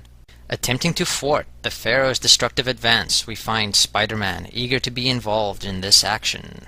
The cover sees the gigantic pharaoh stepping through the holiest of holies representing space and smashing in a single blow the South Tower of the pyramids. These matters leave nothing to fear, as the shamanic elites of society have for aeons by necessity played this game, but it is time for the massive flowering of real consciousness on Earth. Become your own enlightened emissary of the gods, and reclaim your connection with divinity from the materialist Illuminati. Namaste. Open up your third eye, black helicopters in the skies at the Stargate. Open up your third eye, black helicopters in the skies at the Stargate. Alan Moore's mesmerizing Promethea, the title seen here inside octagons, makes vivid the interchangeability, symbolically, of Mercury, Hermes, Thoth, and Prometheus. Take note also of the wings on the side of her head. Wings we also see on feet, of particularly, but not exclusively, Thoth-related gods. Pre-9/11 issues of the comic are set in a New York hospital called the South Tower Hospital. Part 3 of these videos showed how many synchronicities involving the Twin Towers seem to favor the South Tower, and I see the footprint of the mystery again at work in this magician's play. Benny Solomon, a sorcerer, sends the hordes of the Goetia after Promethea in the South Tower, after invoking the clavicle of King Solomon. The Twin Towers of the World Trade Center have been shown to be representations of Jachin and Boaz, the pillars of Pharaoh Solomon's temple. Aleister Crowley's Oz 77 he-goat sigil has been found on the sphere sculpture in the New York Wizard of Oz movie, The Wiz. And President W. Bush, Crowley's possible grandson's reading of the pet goat coincident with the start of 9/11 has been suggested as a lineage-connected invocation of Pan. Many astonishing connections to 9/11 and Spider-Man were unveiled in this series. Telling then to find one of the demons seen attacking our female Thoth Hermes resonator inside the South Tower is Baal or Baal, a spider demon. The by now familiar scenario repeats itself again with Webhead fighting a transforming robot with the help of some other heroes, including the winged-headed thunder god Thor in the 1989 Damage Control. Spidey ends up inside the monster and deactivates it, coming to rest, crushing against the pyramids. Back in our caduceus or staff of Hermes sporting New York South Tower, Promethea enters an altered state of consciousness. The path to this realm is entered through globe-topped pillars akin to those usually cited as fronting Solomon's temple. I currently believe these pillars' evolution to be intimately tied to the possibly psychedelic blue lily of Egypt, as depicted in this Masonic drawing, the capitals underneath the spheres being of lily design. While her human form remains in the South Tower, other elements that have been cited lately are also seen on the plane she enters, relevant to our current focus, such as bees, Saturn, and Oz-resonant giant emerald crystals. Something else worth highlighting is the association of Thoth-originated characters like Promethea with non-human primates. Along with Promethea, we find Phothamon, a Conan villain, summon a large ape to battle the Atlantis-descended barbarian. Also classic Flash foe, Gorilla Grodd. This I intuit to be sync echoes of the real-life connection between Thoth as a baboon god of ancient Egypt, prominently featured at the significant position of a wall relief right by Akhenaten relative Tutankhamun's head in his tomb. George W. Bush's potential grandfather's tarot cards feature Thoth and his baboon, and we see the same magician flirt with our female Thoth in later issues of Moore's magical series. We meet up with Thor again in the mid-70s as a giant pyramid jumps out in the middle of New York City. Dwelling inside are the original Holy Trinity, Isis, Osiris, and Horus. Speeding to the rescue, our hero passes a Saturnian planetoid, removes the pyramid by creating a vortex or stargate with his magic hammer, and flies off past the ritualistic pyramids of 9/11, all in a day's work. I call the towers pyramids to express my view that they represent the pillars of Freemasonry and Solomon's Temple, which in turn found their origin in the pyramids of Giza. See the 9/11 Stargate video for details. New Avengers Illuminati member and leader of the Fantastic Four, Mr. Fantastic, is currently in theaters along with the Silver Surfer in the second Fantastic Four film, inside the pages of Marvel's The End. This superhero team, the Surfer and Four, can all be seen alongside and thereby become synchromistically resonant of Chief Architect Mason, probable historical Moses/Aaron, Pharaoh Akhenaten, as well as Prince of Atlantis, King Namor, another New Adventures Illuminati member. Our Illuminati member, Mr. Fantastic's subordinates, the Thing and the Human Torch, can be seen saving members of the public and a Frill Seeker from a fire in the 9/11 pyramids in this 1980 Marvel 2-in-1. In a particularly revealing panel, we see this Illuminati, Akhenaten, and Atlantis resonant character create a vortex around both buildings in mystical entrainment with 9/11 as a Stargate event. Further perusal of this issue sees the elemental heroes having to rescue the same Frill Seeker from museum thieves. Adorning the museum, we view Egyptian sculptures including the famous Berlin bust of Queen Nefertiti, Akhenaten's wife, as well as a seated Pharaoh Khafra, alleged Giza pyramid builder, with protective spread wings of the Horus hawk over his head.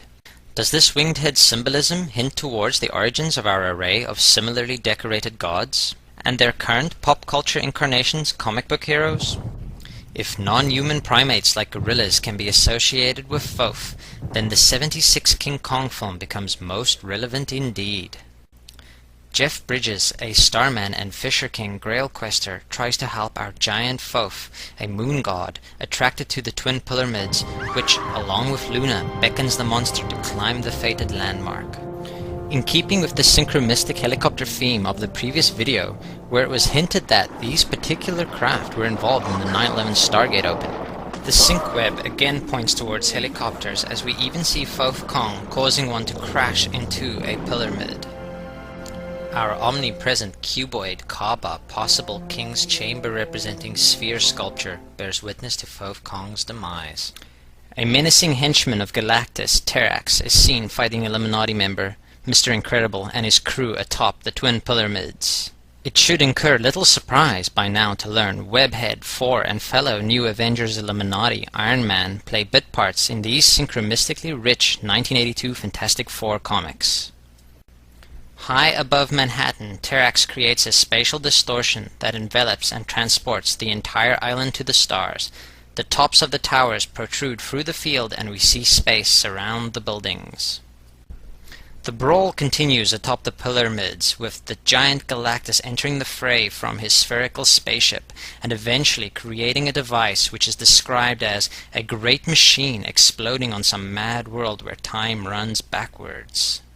Superman, a thinly veiled savior deity of celestial origin, much akin to Horus and Jesus, has the following synchronicities to share with us.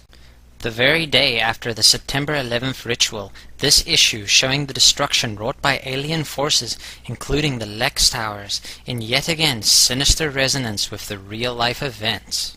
Particularly relevant for our purposes, please notice the juxtaposition of the three Giza pyramids fronted by two broken pillars or columns, smack in the same panel as the two towers.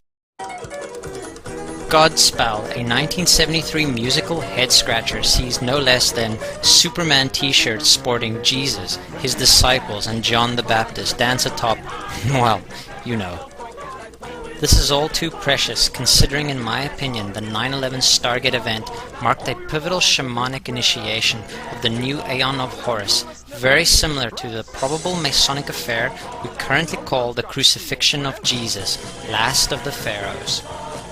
This particular shot of our dancing Superman Jesus is obviously being filmed by a helicopter.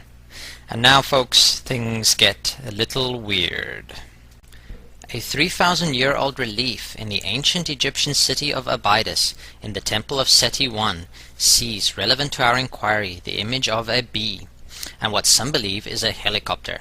Tellingly, no one disputes the bee. What's with these disappearing clocks? Well, I've discovered a new rare element I call bombastium. I didn't know where it went until I was flipping through this history book one day. It went back in time! Gyro! Can you invent a machine that can send me back in time to stop that explosion? I call her the Millennium Shortcut. Again, we find Fof McDuck's time machine becomes synchromistically relevant as its predecessors' tiny little helicopter clocks show up in ancient Egyptian art, and even witness the Millennium Shortcut itself teleport to ancient Egypt during the creation of the Sphinx. Is Fof, the pyramid builder, dare we speculate, a time traveler to ancient Egypt, somehow involving the magical Stargate ritual of the 9/11 pyramids? Unmarked helicopters hovering. The Lord is coming soon. They said it was a weather balloon. It was a weather balloon.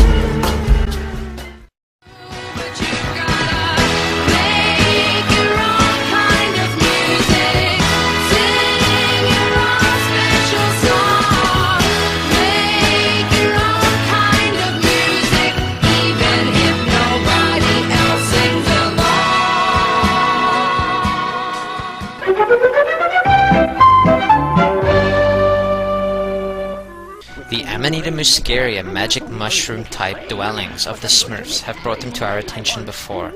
In this episode, we see evil wizard Gargamel create a deluge with his Wilhelm Reich Cloudbuster, resulting in the blue forest creatures having to build an ark. Having consulted with Mother Nature, I have decided there is only one thing to do. We must build an ark. Build an ark! In part 1 and 2, it was stated that it seems likely, given the cuboid design of the ark and the deluge themes, this classic Sumerian and biblical narrative are obfuscated Giza/Atlantis mysteries.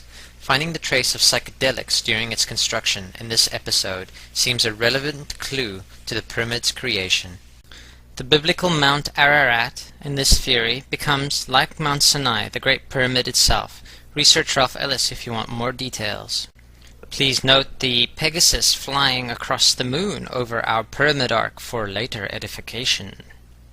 Further revelations of Mr. Ellis I find synchromistic proof for concern the idea that the Tower of Babel is no more than yet again the Great Pyramid, its traditional spiraling design echoing the possibility of the similarly shaped walkway to the missing capstone. The second-degree Freemason tracing board reveals itself thusly, being like the first, a diagram or schematic of Giza characteristics with its spiraling staircase. Thoth Flash adds pyramid builder resonance to the fabled tower in this Justice League circa 2000 comic book. The King of Atlantis is also present, lending the structure his flavor. The very next storyline in this comic run sees the island of Manhattan overrun with magic. Both Hermes Flash and Aquaman are seen in the same panel, with the Babel Pyramid's latest incarnation, the Twin Pyramids of 9/11. The themes of destruction are present, as is our Jesus, Horus, alien hybrid Ubermensch, Superman, and Isis, Mother Goddess, Diana, Wonder Woman. Let's not forget our friend the Green Lantern. We will cross paths with him again momentarily. Now let's use Lost as popular culture synchro web to investigate superheroes and other occult themes explored recently in these videos. Superman can fly around the entire planet in the blink of an eye. Suits would get dusted by the Flash. Look, why would you... Walt finds Hurley's Pyramid Destruction Resonant Green Lantern Thoth Flash comic after crashing in a jet plane on the seemingly infinitely mysterious island. This particular 1997 story features our heroes encountering an alien force replete with hexagons. The hexagon reminds us of the previous focus leveled at this polygon, primarily because of the giant Saturn anomaly and the related Buckminster geodesic mysteries, as well as the honeycomb highlighted by colony collapse disorder, all connected under the overarching theme of contact with higher intelligence. The story sees a grey-like alien being held captive by the government after crashing Roswell style, and a classic cover-up job is perpetrated, followed by the creature's inevitable escape and revenge. The show has a perennial fascination with our favorite shape, the octagon. The octagon has gained this status by being the floor plan of the three major pyramids of Giza, the Dome of the Rock, and the to-be-completed in 2012 Freedom Tower's aerial profile.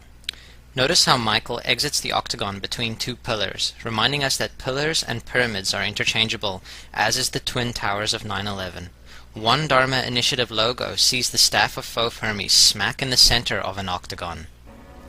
The island has its own black rock, an old ship synonymous with the black stone, cornerstone of the Kaaba in Mecca.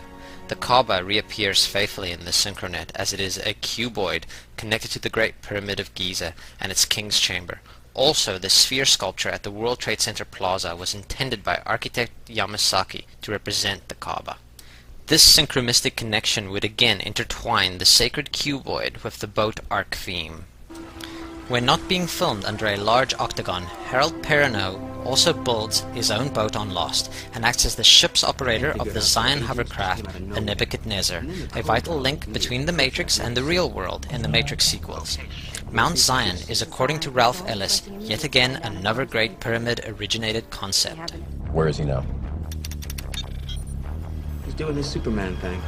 Surprise, surprise, our twin pyramids make their own Lost debut in a flashback sequence where Michael consults a custody lawyer. The lawyer, one Mr. Sol Rubinek, has played a role in Star Trek The Next Generation as a villainous collector who abducts data. The Synchroweb helps confirm the potential quality of this sync by throwing us a bone in the form of this character sharing screen time with octagons. Meaning both actors in the Twin Towers flashback have octagonal synchromistic resonance, fitting as both buildings symbolize the two greater pyramids of Giza and foreshadow the octagonal Freedom Tower. One is light, one is dark. Of particular interest is John Locke, who can be seen inside Lost interacting with octagons and hitting the mysterious button inside a Buckminster Fuller geodesic dome comprised of hexagons. In the late 90s TV show Millennium, actor Terry O'Quinn, a member of the secret society also called Millennium, explains to Frank Black the New World Order with the help of the Dollar Bill Pyramid. For decades on Elvis sightings, Roswell. In 1996's Independence Day, a red alert for significance is triggered when noticing the twin pyramids and the entire Manhattan Island being covered by a giant saucer spaceship. We have encountered mention of Roswell in the Flash Green Lantern comic and through Terry O'Quinn, and it is seen again in this movie with our also already featured Brent Spiner, the actor who plays Data. Back inside the hatch, under the covering of a geodesic dome, John Locke, our composite octagonal-flavored secret society member, fills out a crossword puzzle. Question 42, Enkidu's friend. Answer, Gilgamesh. Their story is told in one of the most ancient surviving literary works, the Epic of Gilgamesh. Some of the characters therein are Anunnaki. A relevant Anunnaki is Enki. Enki is a Sumerian deity, often connected to the Caduceus and Winged Orb, ancient creation and flood stories. This unavoidably identifies him, in his more modern disguised forms, as Faux Hermes and Noah. Controversial authors like Zecharia Sitchin have leveled DNA tampering extraterrestrial accusations on Enki and his kin, following in the footsteps of the ancient astronaut concepts of Eric von Daniken.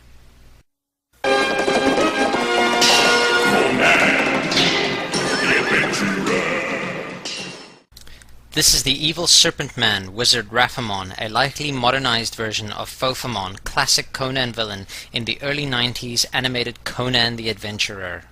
Dregs, in times of crisis, the ancient wizards of Atlantis used this horn of summoning to gather their people from distant lands. No one of Atlantean blood can resist its call. And since Conan and his Sumerian clansmen are the last descendants of Atlantis, when the horn sounds, they must come. If serpent wizards related to Thoth summoning Atlantean descendants isn't enough symbolism to make this interesting, hexagonal stargates opened above pyramids with metallic discs made from shooting stars unleashing Set and his hordes of interdimensional reptilians might just do the trick.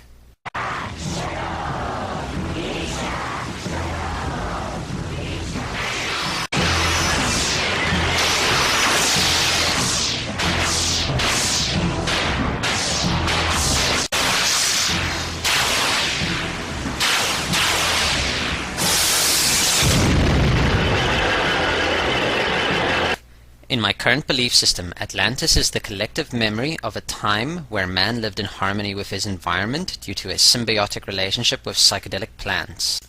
This spiritually utopian aeon's knowledge was interwoven with Giza ritual secrets and possibly ancient mystery school awareness of the American continents. Lost fanboys who, in common with your humble narrator, have much free time, have taken a closer look at Locke's crossword puzzle and worked out the likely original words before the puzzle was altered for filming. Relevant to this particular synchronet, to be illuminated shortly, we view the word acorns, crossing exactly where Gilgamesh would be in the original. Ben claims to be Henry Gale, who crashed on the island in a hot air balloon, which makes the entire island itself become an Oz resonator, as Henry Gale is Dorothy's uncle in The Wizard of Oz, and the balloon the wizard's vehicle of choice. You are the man behind the curtain. The Wizard of Oz. And you're a liar. Manhattan Island becomes resonant with Oz as the Wiz sees it doubling as the Emerald City, and the Cobosphere is adorned with the letters Oz. Oz is a Crowley sigil with the numerical value of 77 in Hebrew and is equated with Pan in Kabbalah. It is thus possible to view both Manhattan Island and the Lost Island as synchromystically compatible. Sonar This is Lost Episode Enter 77. Incursion on this station by the hostiles. If so, enter 77. The computer said if there was an incursion by the hostiles, I should enter 77. So I entered 77. We are viewing Star Trek Next Generation episode The Pegasus. This particular episode is based on the Philadelphia experiment, a famous conspiracy theory about a government project that resulted in the accidental teleportation of a battleship. Terry O'Quinn, our Oz Secret Society resonator, teleports a Stargate resonating technology into the episode on a hexagonal mandala.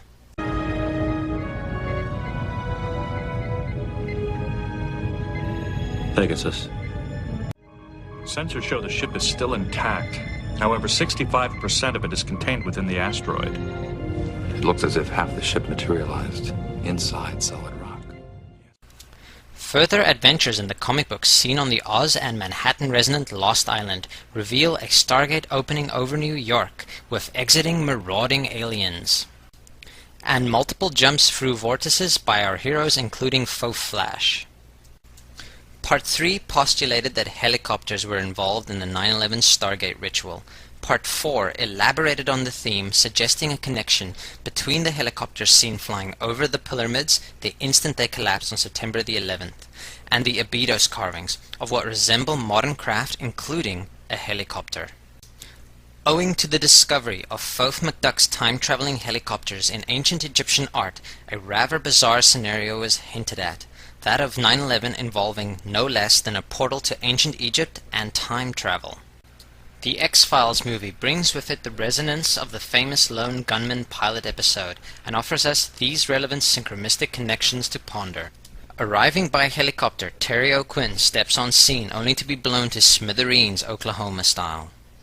Our Millennium Secret Society member, remembering that McDuck's time-traveling helicopter is called the Millennium Shortcut, who enters Oz-77 and experiments with secret Federation Stargate technology, ready to sacrifice himself for the government's ever-present building-exploding fetish.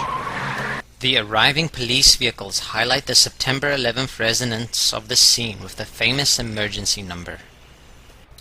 Another scene of note sees Scully and Mulder having an unpleasant encounter with bees that are part of the government's diabolical plan to spread an alien virus through the unsuspecting populace. A curious coincidence about this subject occurs when we learn that Richard Hoagland's Abydos research in his website, The Enterprise Mission, sees a possible translation of Pegasus as a flying metal horse, which he views as connected to the depictions of flying craft in the ancient Egyptian wall relief.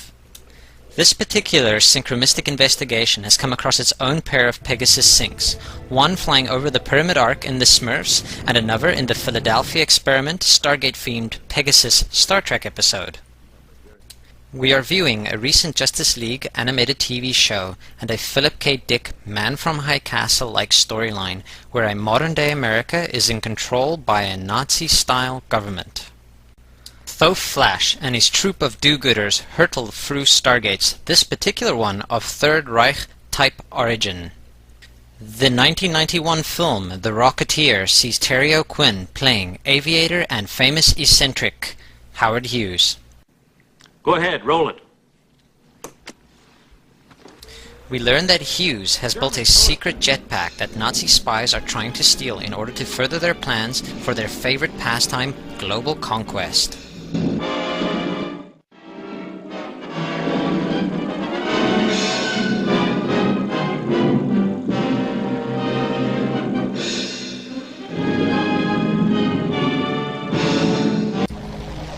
little later on, we see Terry O'Quinn saving the hero and his girlfriend, Jennifer Connelly, from a Nazi Zeppelin about to go Hindenburg in none other than a helicopter. Let's get out of here!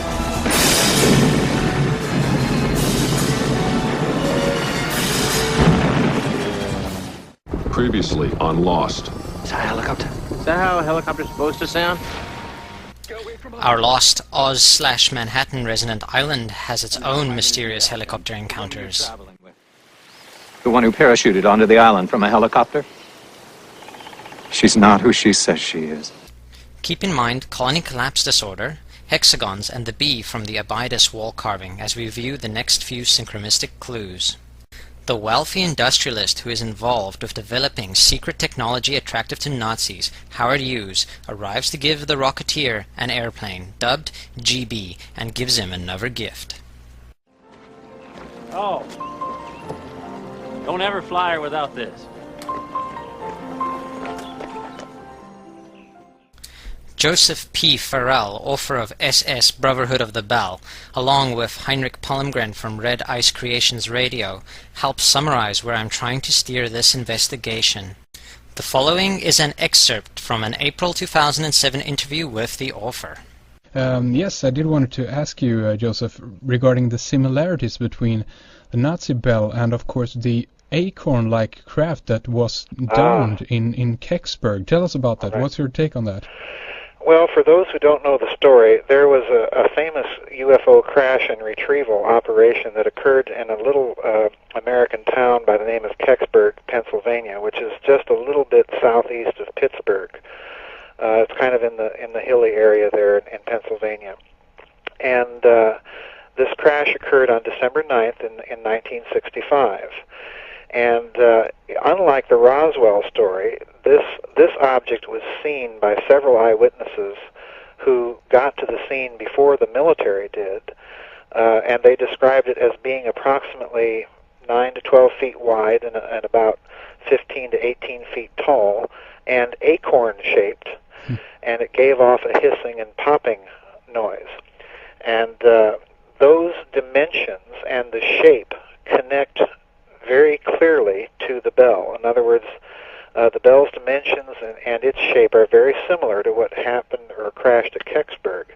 And the other interesting connection is the sound, because one of the names that the Germans gave the bell was Die Bienenstock, which is the beehive. So the bell, the bell has another connection there, even in terms of the sound. Oh, yeah, yeah. In Disney's Chicken Little, we see hexagonal UFO cloaking technology connected to the acorn shape and teleportation. One way this mystical resonance could be interpreted synchromistically is a finger pointing at Stargate technology developed by Nazi forces, this technology being originally from extraterrestrial origin. The Nazi SS was a secret society. Heinrich Himmler modeled it after a medieval order of Teutonic knights. It displayed ritualistic insignia, the Sig rune. 2 lightning bolts were worn on the left sleeve, rune of power, lightning bolts of the storm god Thor. A wizened old Millennium member unveils occult secrets to a recent initiate. While a familiar face critiques this gentleman's choice of memorabilia in the same episode.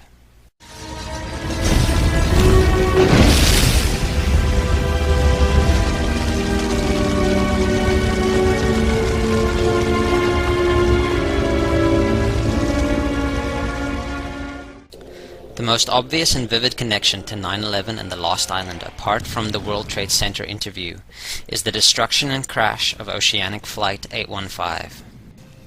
A 1983 Marvel 2-in-1 with an octagonal stop sign amidst the scene of destruction on the cover, and King Tut, Akhenaten's probable heir, on the back, contains the following mysteries. After teleporting to an alternate reality, Ben Grimm, the Thing, witnesses the destruction wrought by Galactus in this world, destruction brought on by a machine not unlike the one he built atop the Twin Towers in Part 4. It is revealed that in this reality again the Nazis are triumphant, and the pyramids fly the banner of the Third Reich, a giant stylized solar vortex swastika, and a direct synchromistic hit. When you're alone and life is making you lonely, you can always go downtown. When you've got worries, all the noise. Dirty, dirty, you're such a dirty girl, yeah. Dirty, dirty, you're such a dirty girl, yeah. Dirty, dirty. Robin Tunny attracts attention by being a mountaineer who, like Aleister Crowley and Alexander the Great, explores Himalayan peaks in vertical limit. Congrats. Yeah, well, they needed someone who could climb K2 and look presentable. Robin flies from base camp in a helicopter to a higher altitude of the Paramount. Ralph Ellis points out the octagonal nature of K2 reflected in the 8 faces of the Great Pyramid and the Octagon Mart website's Giza layout. Goro Adachi equates the checker motif with the grid or net-like design. This can be understood as relating to the Omphalos stone, which is likely derived from the Benben and Great Pyramid. Zeus is said to have sent out 2 eagles to fly across the earth to meet at its center, the navel of the world. The stone was used as a marker of this spot. These birds are said to be symbolic of the meridians and parallels, the grid of the earth. These are all likely the same winged things connected to Noah's Ark, the Heliopolis Phoenix, and the Ark of the Covenant, all in my Giza-centric view derived from the Sphinx, hinting towards the legendary original existence of a second Sphinx on the plateau, a pair of guardians at the gates of Eden. The Omphalos of Delphi even has the knotted net or grid-like design covering the stone.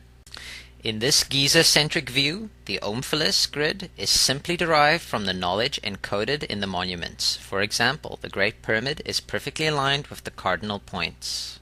This suggesting again the bizarro idea that our knowledge of the Earth and measurement systems were not encoded into the structure by historic builders, but actually decoded from the study of the Holy Mountain. We can therefore compare the checkered floor of the first-degree tracing board, or symbolic Giza layout, to its simpler form, the grid. The pyramids of Giza are synchromistically shown to have been extant as far back as the last ice age by noting the presence of the arc theme in the Hollywood films aptly named Ice Age. The dam's gonna break, the entire valley's gonna flood! Look around. You're in a bowl. Bowl's gonna fill up. Ain't no way out. There's a boat. It can sink. Our Alnoa friends, the Cuboid as Ice Cube, returns with the Kecksburg UFO and Nazi Stargate technology representing Acorn, seen in Chicken Little, and the Synchromistic video Lost in Manhattan Part 2. The following picture starts with the already invoked Sphinx, letting us know that we are on the right track. And that's talking about prehistoric man in the what? Prehistoric man in the... Oh, Stony. Ice Age? Yes, Ice Age, that's right. Recently thawed from an ice cube, Ice Age caveman Brendan Fraser shouts at a helicopter and mimics Arnold Kreisnegger.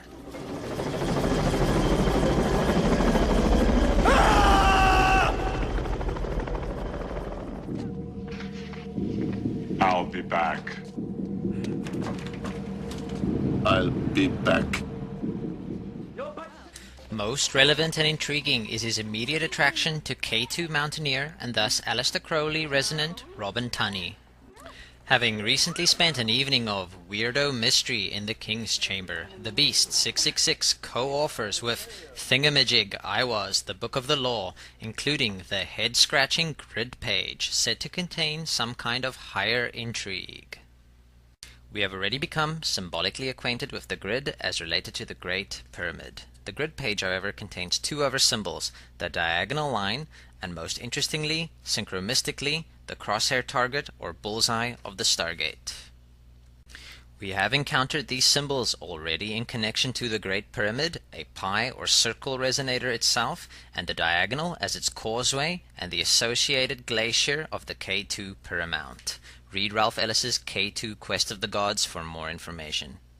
When Tintin travels to Tibet to rescue a friend crashed in Himalayan peaks, the landscape invades his dreams while playing Crowley's favorite game, using the checkerboard and grid motif as field of play, chess. The reporter and his dog Snowy become acquainted with the Thoth Kong relatable, non-human primate, the Yeti, who makes his home in secret caves in Himalayan mountaintops. Omni Adventurer and Indiana Jones cross-contaminating Thoth McDuck in DuckTales has his own Himalayan adventure. Take note of McDuck inside the cross-quarter, Giza-resonant world grid and bullseye-type design, symbols recently seen in the grid page. Scrooge and his nephews find treasure in a secret cave and a Thoth Yeti called Snowy. These syncs point again towards the Paramount, Giza as K2 map theme, and the potential mystery dormant in the Himalayas. Brendan Fraser's, again much Indiana Jones inspired, The Mummy series brings in the octagon as a key, the checkered floor, and of course the pyramids of Giza. We can now appreciate the significance of having him appear on screen as an Ice Age caveman in the presence of a K2 mountaineer. In this scene from Encino Man, we have the Ice Age Giza Pyramid resonating Fraser and the K2 climbing Tunny, with a concentric circle, target, and diagonal line imposed over her head. Stargate Queen Tunny shares screen time on the checkered floor of the Empire Record Store with Renee Zellweger and Liv Tyler. Everyday activities in this record store including having a mock funeral, a third-degree Masonic activity, mind you. Indeed, Tunny's early acting roles give one the impression of initiation into the mysteries, almost preparing her for the ascent of the Holy Mountain.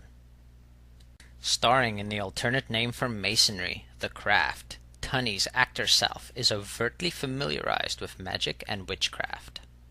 After arriving by Starcab, no checkers just yet, in a new town she falls in with the wrong crowd and is ushered into the dark side. We see Tunny stepping into the vortex of a rippling magic circle, or Stargate, and bear witness to a direct synchromistic hit, as the bookshelf of the occult store she frequents has a title with the Aleister Crowley invented way of spelling magic. Indeed, it might be in theory and practice. This in a grid design, no less.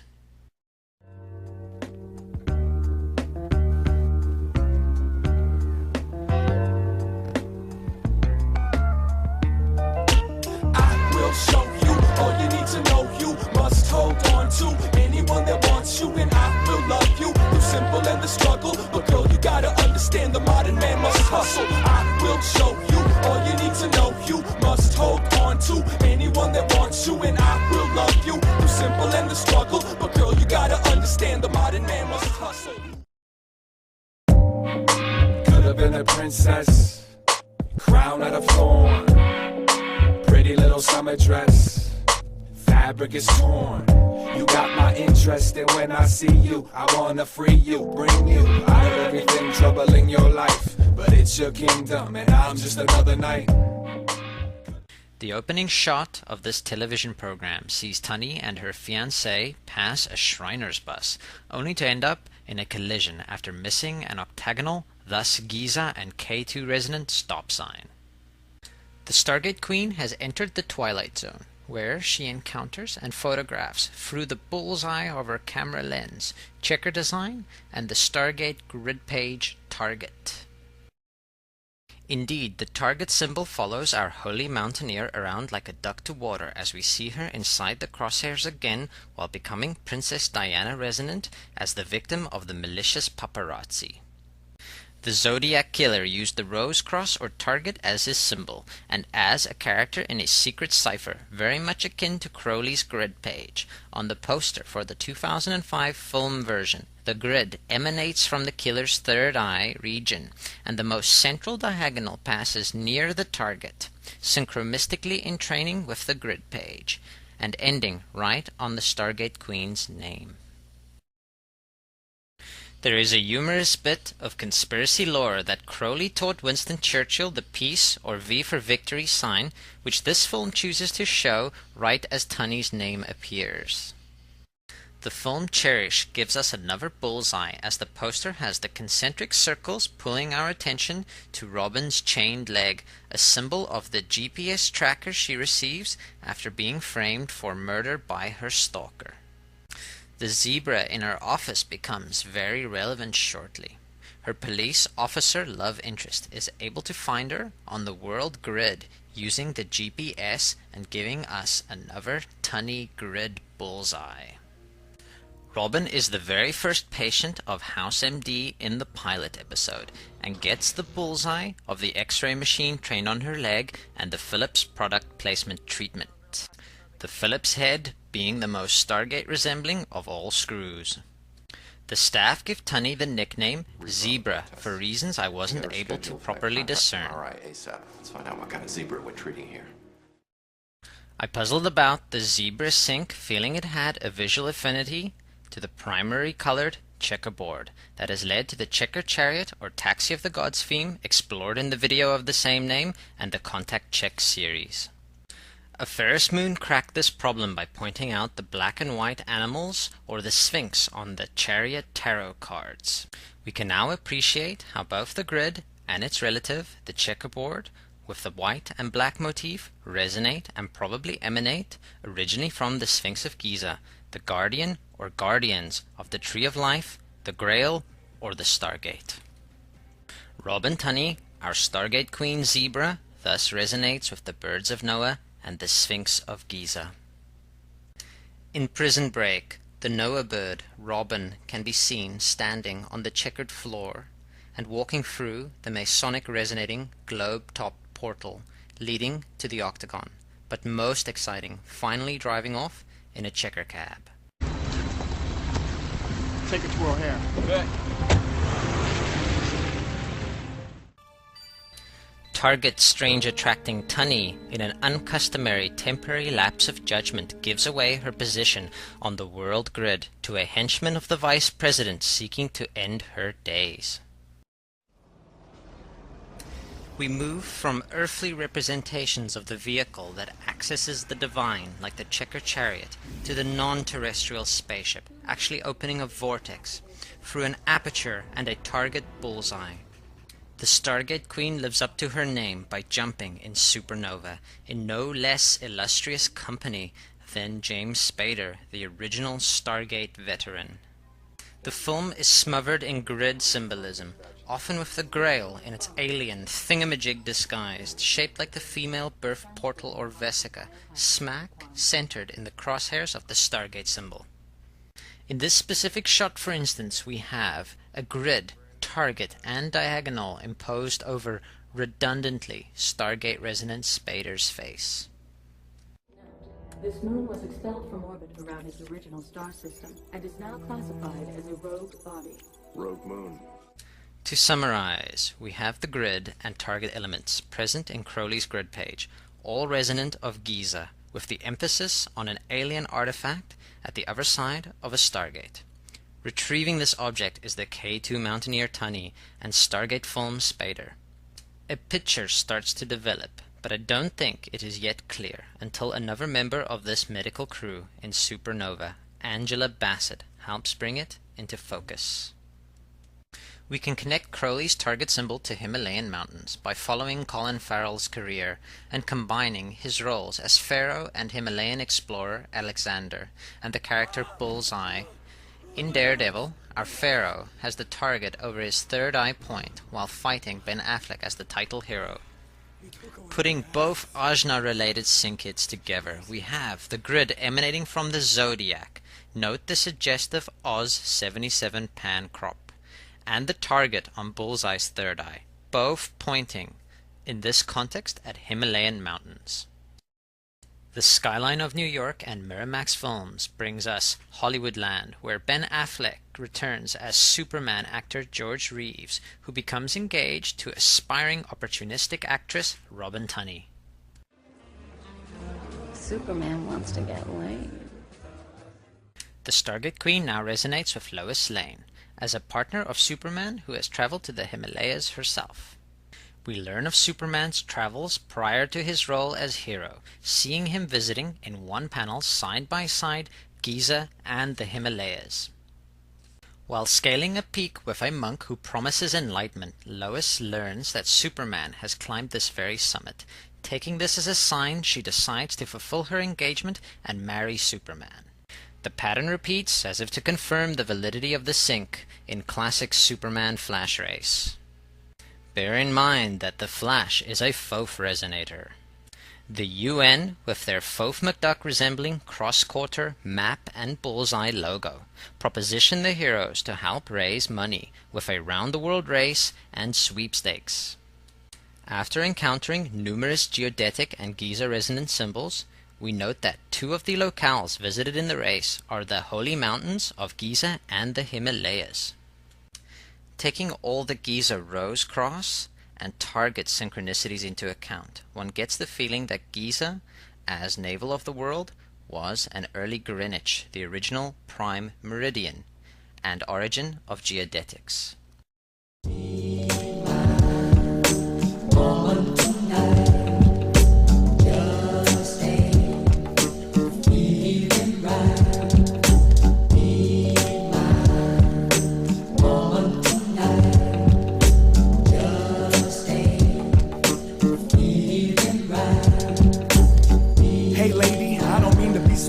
But I got no other choice, soon I'll be across the border. Tour mode, I'm leaving in the AM, but I wanna spend this evening breathing in your fragrance. Too long since I've seen my better half. More cold showers, so silly little girl, simple little girl. You didn't want me when I wanted you. I'm on the other girls, I don't want you in my world, and there's not a single thing that you can do. You're playing on my phone and you won't leave me alone. I think it's finally time for you to get a clue. You told all your friends. The New York Times dubbed the Saturn hexagon, our Great Pyramid and Ben resonating Omphalos, which in mythology is the stone which Saturn mistakenly swallows and disgorges. This name is picked after nearly dubbing this six-sided polygon Jesus Nut, a name derived by soldiers who called the hexagonal bolt such which kept the main rotor from falling off helicopters. Okay, deep breath. Crunch time, folks. Now things get a little weird.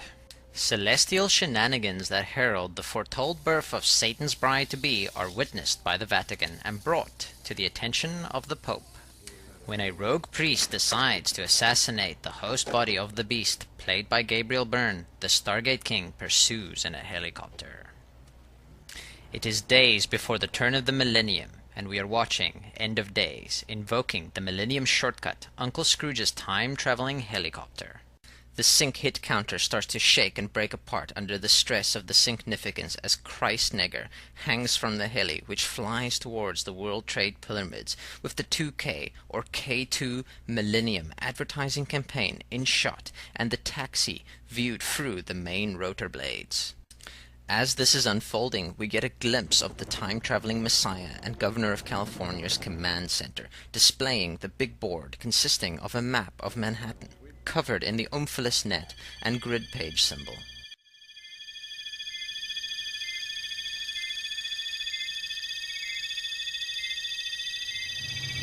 You ready? Yeah, boot it.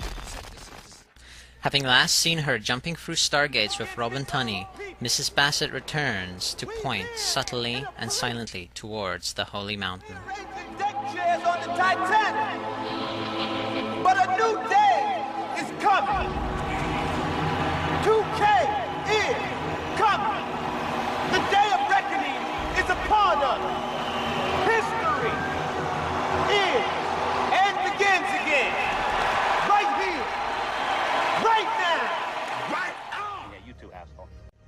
ahead, caller. You're on the air. My name's Dwayne. I got New Year's resolution for the police. You know what I'm saying? Hey, yo, 5-0. Better get down with the 2K. 2K, Dwayne. Help us out. What is that? 2K. You know what I'm saying? The big 2000. Coming up tomorrow night. Out with the old, in with the new. See, for the man, no news is good news. See what I'm saying? I mean, he like to keep it the way it is, but we gonna take it and make it new. Make it our own. I mean, history gonna start right here, you know what I'm saying? Right now. Dwayne. Hey, I wanna give a shout out to, Boo.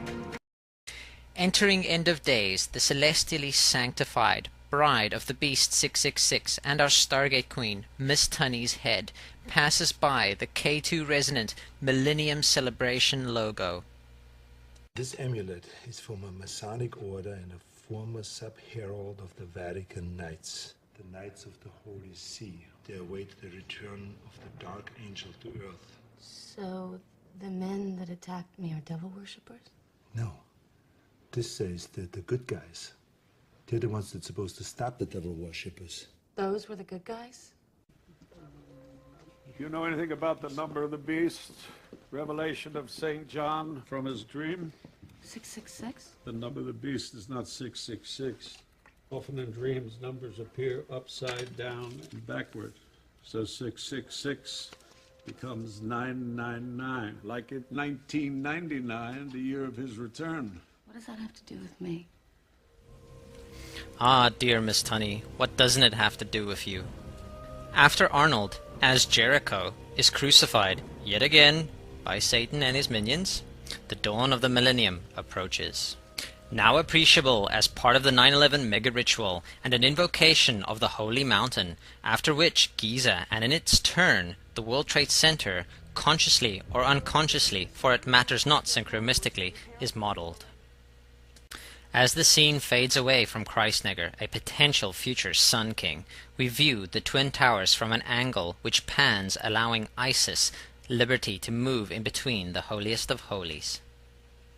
As Aleister Crowley's namesake gets ready to conceive his Antichrist moonchild with the grid page resonant K2 Mountaineer, we note the concentric circle design of the altar. I can't shake the feeling that this is synchromystic bleed-through of a real-life event pivotal to the 9/11 mega ritual and Aeon of Horus. The film builds to a climax where Kreisneger rekindles his faith and finds the courage to face the beast by invoking the memory of his predecessor Sun King and Stargate opener Jesus inside a temple of the major solar cult of the planet. This checkered church overtly displays its allegiance to Sol, as its dome is a cross-quartered octagon with the disk of the Atum smack in the center of its crosshairs. The Stargate King becomes possessed and thus the Beast 666 himself, and is moments away from impregnating his queen Tunny with the Moonchild. Meanwhile, the millennium is at hand, and the geodesic mystery ball moves towards the ground to mark the occasion. Think about this. The ritual takes place with Robin on the altar in front of the Jesus cross or Stargate target, on a checkered floor with Schwarzenegger as the Crowley Beast resonator. All this on the eve of 2K or K2. Buckminster's geodesics have been found to symbolize contact with higher intelligence or space consciousness, owing to the imposition of a hexagon over Saturn in silent running, and as a giant spire atop the octagonal Freedom Tower. This trick of synchromystically connecting Saturn's omphalos with domes and geometrics is bizarrely not unique as we turn our attention to Batman and Tunny evoking Robin. Passing through the 8-pointed cross-quarter star, we meet Kreisneger as our Faux Yeti, or the Abominable Snowman. What killed the dinosaurs? The Ice Age! Synchromystically, Mr. Freeze invokes the snowy Himalayan mountains and the Ice Age while having numerous octagonal encounters with Robin Tunny's co-star and brother K2 Mountaineer from Vertical Limit, Chris O'Donnell. We gonna trap ourselves a snowman? Pheromone dust. Designed to heat a man's blood. It doesn't work on a cold-hearted. Miss Ivy, you've just met one of the most sinister men in Gotham. That's not a man. That is a god. Well, I, my most unabominable snowman, have been impressed by you. The penultimate battle sees our Fourth Yeti use a modified telescope to freeze Gotham while numerous Saturn projections play across the hexagonal geometric dome of the observatory. But it's morning in the Congo. If we could relay the sunlight. From the other side of the equator. It'll take the satellites about a minute to realign, but... Gotham's savior ends up being the very thing Kreisniger is in training with, and the pyramids of Giza track with their causeways. The sun being used to fall Gotham with cross-quarter satellite reflecting dishes. Having failed to scale the holy mountain, but alive and together, Robin and Robin meet inside the geodesic tent as a helicopter flies over the dome. They reconcile, and all is well. The interior of the geodesic, with our queen still in frame, dissolves into the sun above and the cross below.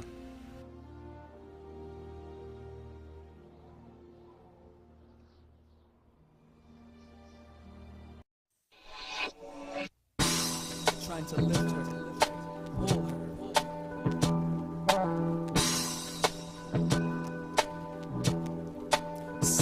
6 in the morning and I'm taking a nap in the back of the car, waiting for the stars to snap. The scars on my cap remind me of the time we went to Fargo with a car full of anxiety, an angel's breast and a tank top. She started at my heart, she's trying to make it stop. And if I haven't learned nothing, then I've learned a lot. Mama had a baby and his head popped off. Give it up, turn it loose for the sake of life. If I knew now what I knew, then I'd make her my wife. I've been chasing these mice for too long, debating with God about who's right and who's wrong. Got a new song to sing, a little happier.